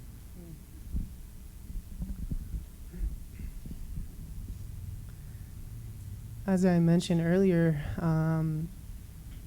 my experiences studying in different Native American traditions has been a really big passion, calling and longing to connect. For those who are aware of the prophecy of the eagle and the condor, it's a prophecy about these times where the worldviews of the Western world are merging with the worldviews of the indigenous worldview. And as that synergy is happening, there's, I guess, a need I felt early on in my life to just, something was missing. I was in university and like so much mind, but just really a path back to the heart. And with things like Vision Quest and things like dieting, I've received incredible clarity that I don't think I could have received elsewhere. Like Anthony mentioned, I've done Vipassana meditation retreat, done a lot of different things, seeking, and through dieting, when I was down there with you in November, I did a month with you down there and just received incredible blessings. I was dieting Bobinsana, my heart was just blasting open, and that just felt, super like my best friend. Like Bobinsana became my best friend. And there was some really, really challenging moments too that, Robin saved my life, and I jokingly say that because, this medicine is work. This talk is to diet or not to diet. Our transformation and our growth and our evolution as a species and as individuals and as communities takes work. And so when people talk about drugs and medicines, drugs can be addictive. This medicine is certainly not. It's very challenging work that we're signing up for when we go to work with this medicine, especially down in the jungle. If you're going to go diet, since that's what this talk is about, you want to definitely make sure you're going somewhere that someone who has a lot of experience can make that recommendation for you. So I know Robin's got his master plants email up here, and I'm sure he'd be happy to, point you in the right direction if you're not able to go down with him, although I definitely recommend that if you're feeling that call. But there's a lot of variables that make the experience more challenging, many of which Robin has brought up, from the critters down there to the actual pruebas and challenges during the diet.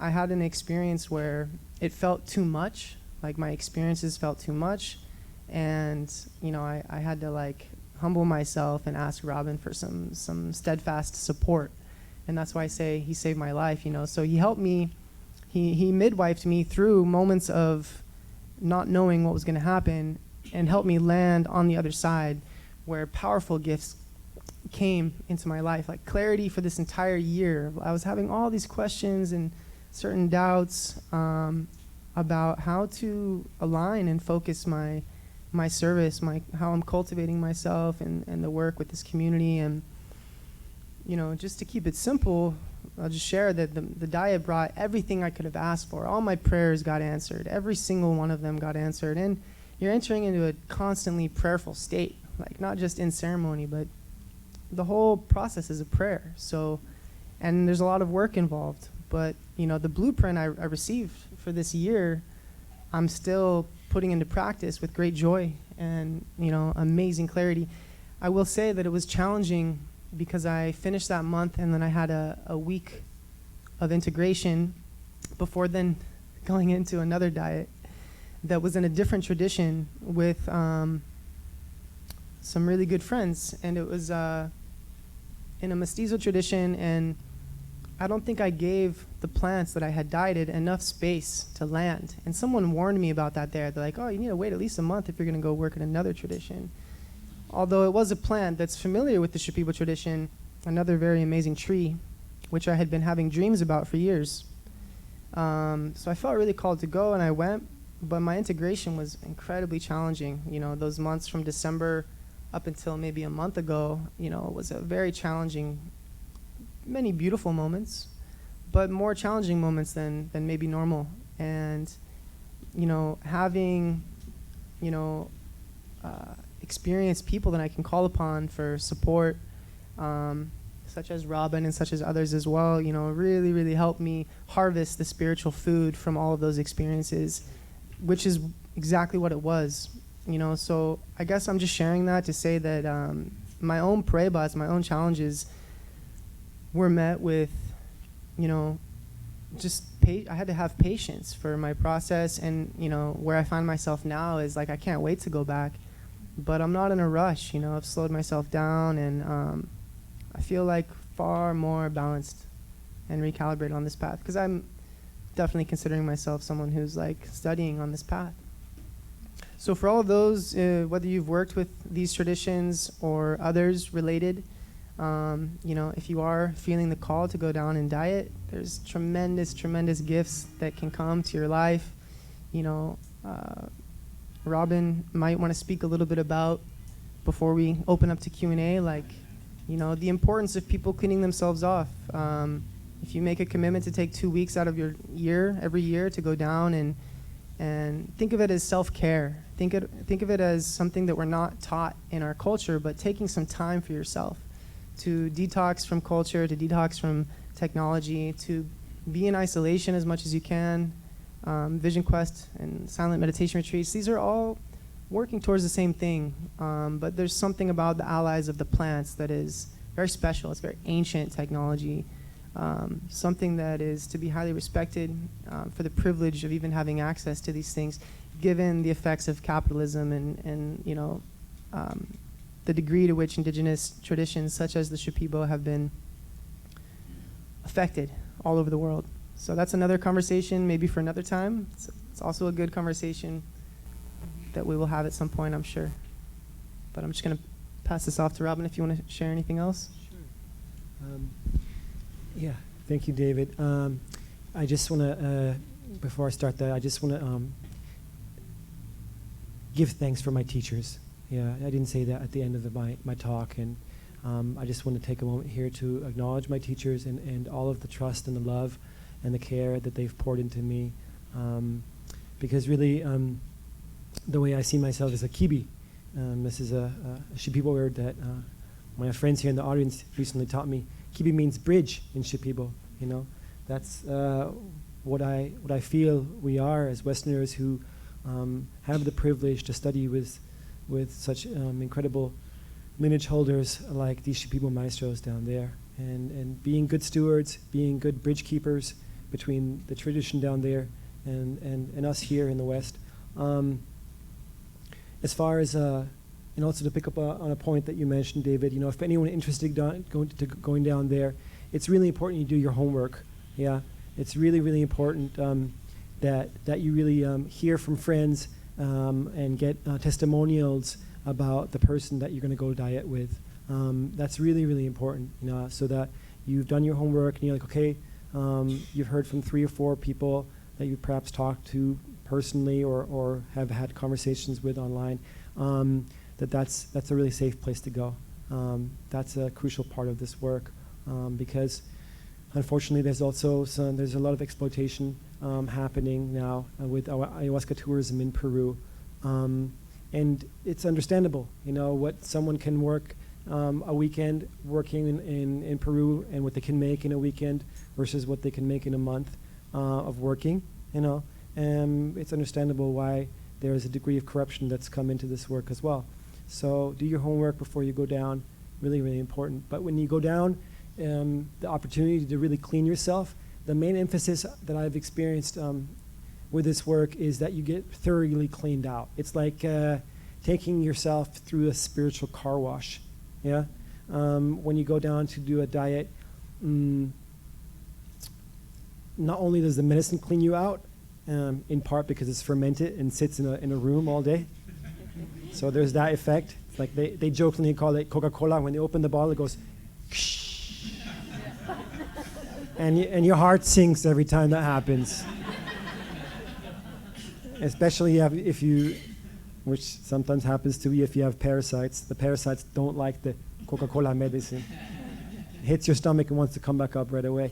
But it cleans you out. And the Icaros, especially, of the maestro, yeah, Papel Betos Icaros, Maestro Oscar's Icaros, they clean you out on a subatomic level, yeah, on a deeply spiritual level. It's a thorough cleansing of the process of really being in alignment with the plant. And the plant, as we heard here, or the tree, you know, does its part as well in communing and showing you which parts of your life are not in alignment and can be brought into a more easeful place. And that takes time too. The plants grow slowly, right? The trees grow slowly. You're not going to radically change your life in 10 days, but you might receive the blueprint of how to do that. And then that's up to you. You know, they say it takes 6 months to integrate Noyerao, the experiences. And I can speak to that after having dieted Noyerao for many, many years.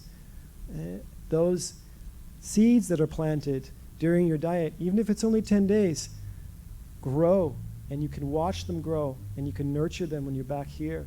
And that's sometimes a very challenging and sometimes an incredibly joyous experience, but it's real, you know. And just as these spirits are real, these plants, and it all happens thanks to these incredible teachers that we're privileged to work with, because they're the lineage holders. They're the ones who've put this work in. They're the ones who connect back to the roots of this tradition. And that's why, from my perspective, you know, being in alignment with a strong tradition, strong lineage is so important as well, and respecting that. And so, again, irake to all my teachers.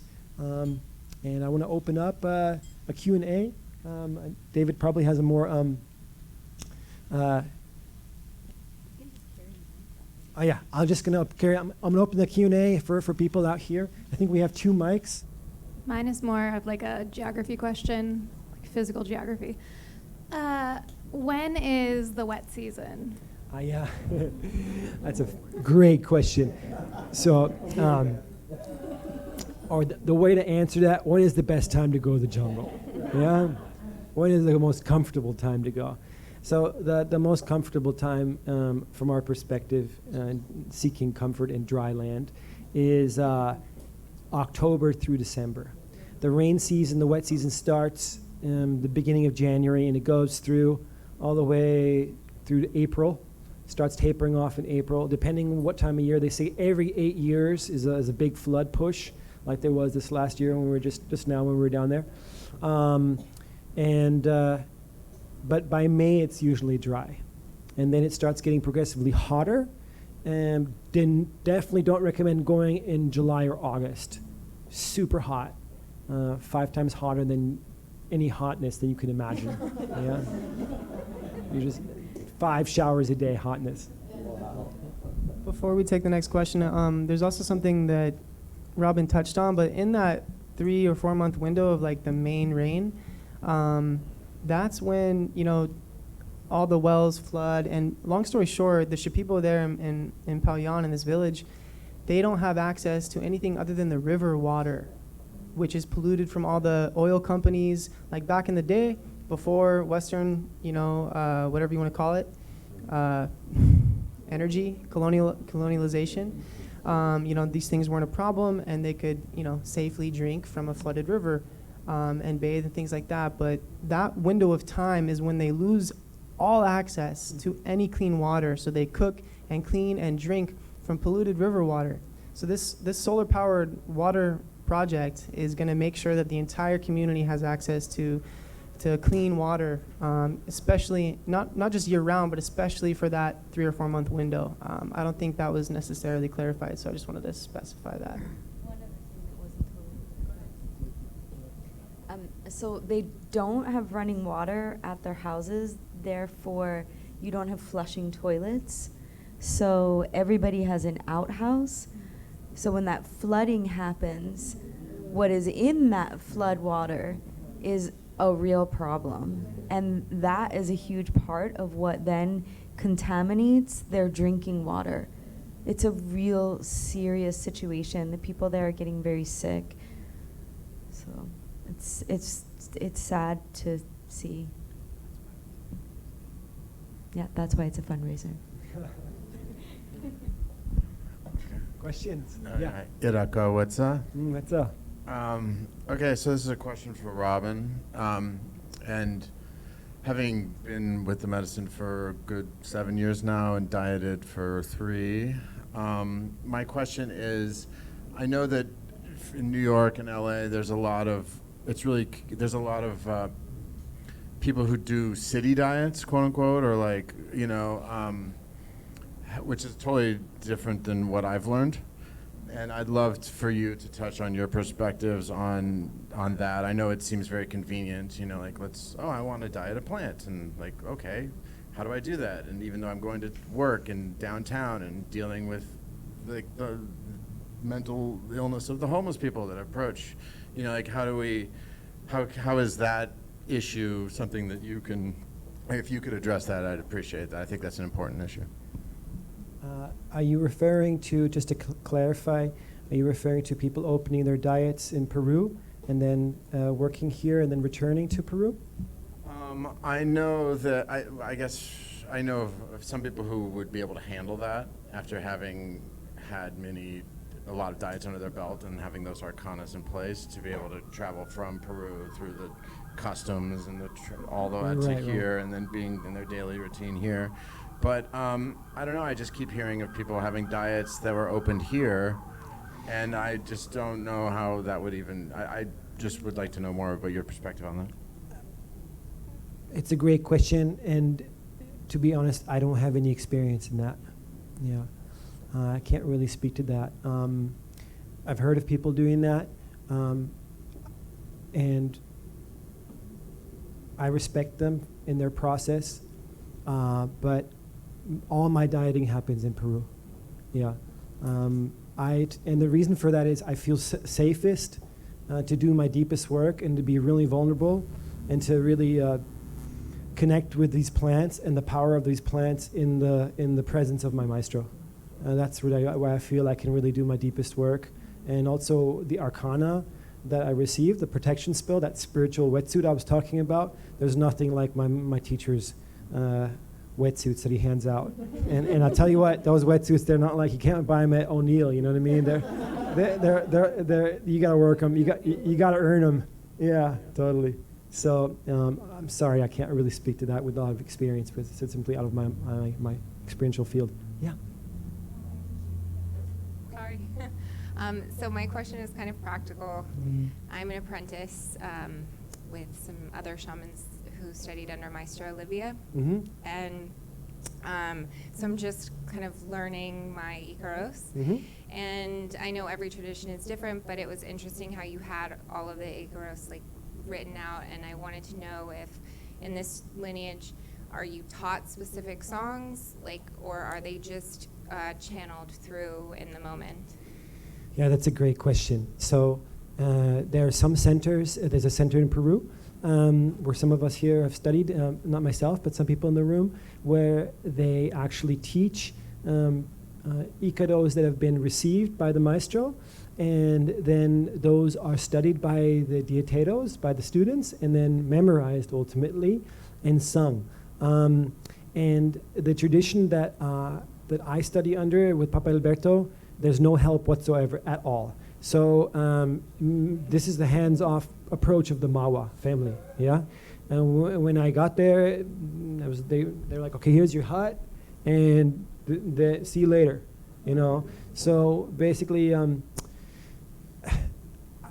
I'm fortunate that I have a lot of training in linguistics, and that my background was able to help me to, basically what I had to do was record the Icaros, transcribe them, and then ask the locals, and certainly not my teacher, because he would be not interested in helping with that, what they mean, and then over time deciphering the content and translating them from Shipibo into Spanish, and then from Spanish into English, and then over time, and this is years, there's a pattern, right? It's like when you were a kid at Christmas and you got one of those big puzzles, you know, and I don't know, it's like a duck or something, right? and then you're like, oh, there's the foot of the duck, you know, and it like starts taking shape, right? Over time, that's what happens. It starts taking shape, and just also, yeah, some of my linguistic training that helped me sort of decipher the codes, and over time also you start the end, I should say, through dieting. In this case, the Kamalonga that I dieted, that it was really a light switch that was turned on for me during ceremony, where I started understanding the patterns and also the language itself. And I have a long way to go. Very much in my apprentice language phase, but I'm also in a place where now I'm able to, teach some of the basics, and that's my greatest joy, being a teacher. And some of the basics of how to construct an Icaro and what the moving parts are, so to speak, right? The beginning and the middle and end, and some of the basic language that I'm sure my teachers would chuckle at and like, oh God, that's so basic, but it's sophisticated enough to me, So yeah, thank you for that.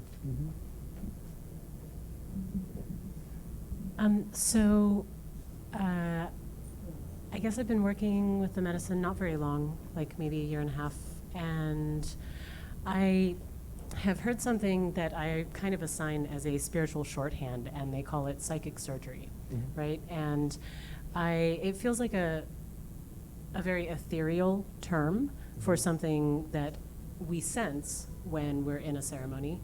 We feel it working in our bodies physically, we feel it working in our minds. Could you illuminate what exactly, maybe give some more clarity as to what you think that might be? Can I ask a clarifying question? The psychic surgery that you're referring to, is that the experience that you've felt when that the medicine is doing psychic surgery on you, or when the practitioner is singing? When the practitioner is singing, okay. And I feel it in me. Yeah, okay, thank you. Yeah. Well, there's a symbiotic relationship between the medicine that activates the connection to the plants of the practitioner, in this case, the Shipibo tradition that we're speaking of, in the lineage that I study in. What I've observed, and this is my experience, is that when Maestro Alberto sings, And specifically when he sings directly to you, because you can ask him. Maestro Alberto sits, he's a Ayahoma maestro, he sits from his seat and he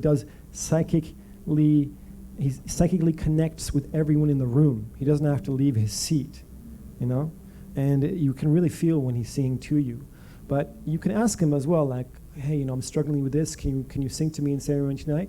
And he'll come and sit in front of you. And to speak to what you're asking, and he will have talked with him about the specific nature of the problem that you're working on. And so he has an idea of that, even though he's ultra psychic anyways, and it shows up in various ways when you work with him.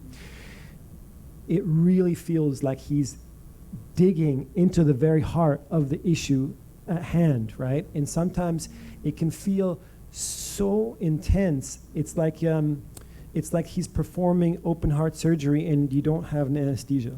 You know, you're not put under. You're watching it happening, and it's sometimes so confronting and challenging that you're like, stop singing.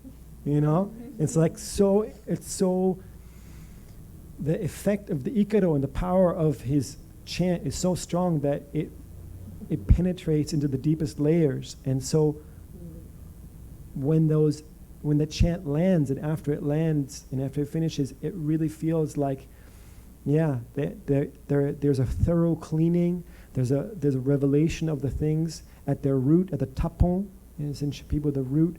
He cleans the root, and the root of those illness, the root of the illness, the root of the issue at hand that you're working on, and that happens really, from my experience, in the company of a very, very experienced maestro. Yeah. Yeah. I'm going to ask the final question here. What would you guys say would be one of the ways that you've integrated some of these insights? Because it's one thing to have the blueprint given to you, and the other part is to implement that and to grow into whatever it is that you're remembering. I feel like the guy hogging the mic, so maybe I should I'll pass that to a couple of people, maybe two more people. Nisha?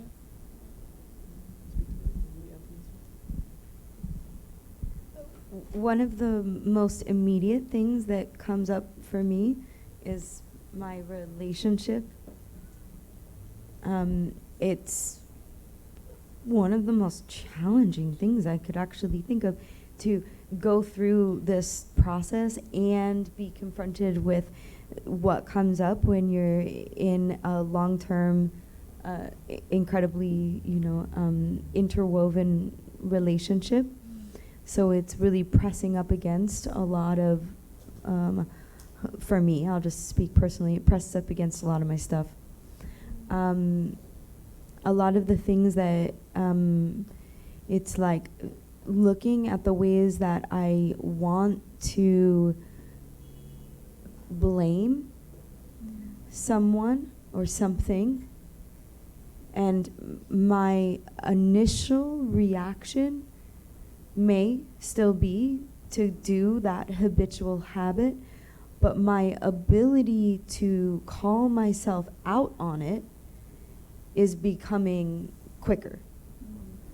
And I mean, I don't know, I guess that's all I can ask for at this point. Hopefully one day I won't have it at all and I'll be illuminated.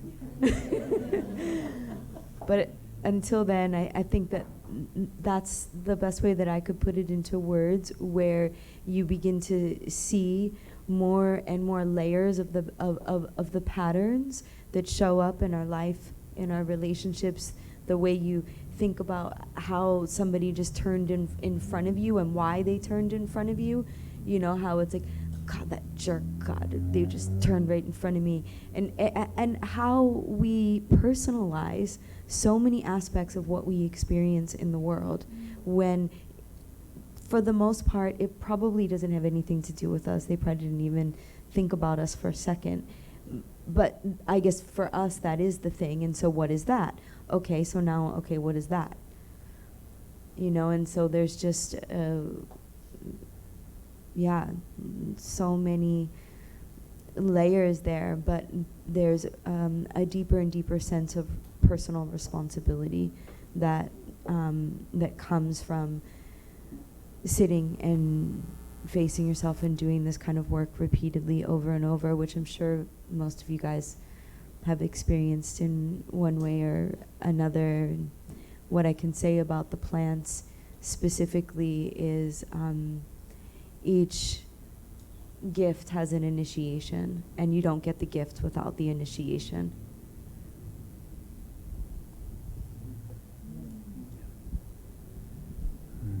Beautifully said. I think that was my initial thought too. It depends on what your intention is going down there and how you get served your curriculum. And it's not how you think it's going to be, of course, but it's how you need it to be. And there was the illusion that when I came back, those things would be fixed up, right? But it's actually how the holographic universe responds back to me and what my intentions were. And so, like Alicia said, it's that spaciousness that you create to allow that program to integrate in a good way. And just allowing that to be and not thinking, oh God, I worked so hard on this. It's, oh wow, welcome back. Welcome in this program with this consciousness that I have, with this spaciousness that I have, with that allowingness that I have, whereas before it was rejection and resistance. And of course, you know, the old saying of like what we resist persists. So this diet really allowed me to create some internal spaciousness and allowed me to step more into my creative authority of what I would like in my life. And when the road bumps come, they're not road bumps, they're portals to greater power in my creational authority, actually. And I think that was the biggest takeaway. Well said.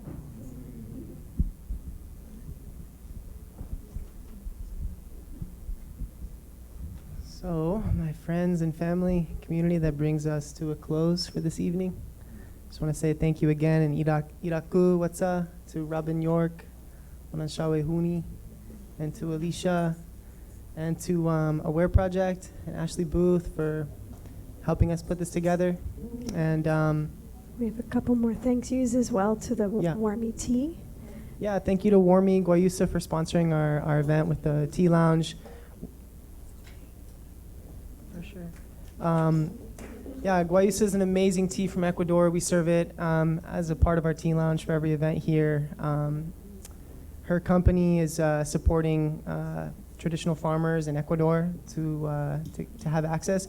Guayusa is a powerful, powerful alternative to coffee for those who like to have caffeine but would like something that's a little bit more relaxing to the nervous system. Warmy is an amazing, amazing company, and the same woman who created that company with her family, Diana, made the flyer for this event. So thank you, Diana, for your amazing artistry on that. And to everyone walking this path, you know, thank you for doing the work. Any blessings. Thank you so much. And thank you guys so much. Yeah, thanks for coming out and taking time on your busy week, Tuesday, to come and support this path and IAMLIFE. And if you're feeling inclined and called, there's a link for the fundraiser. So much love, everyone. Thank you all the panelists as well for coming, and much love. Yeah, thank you so much.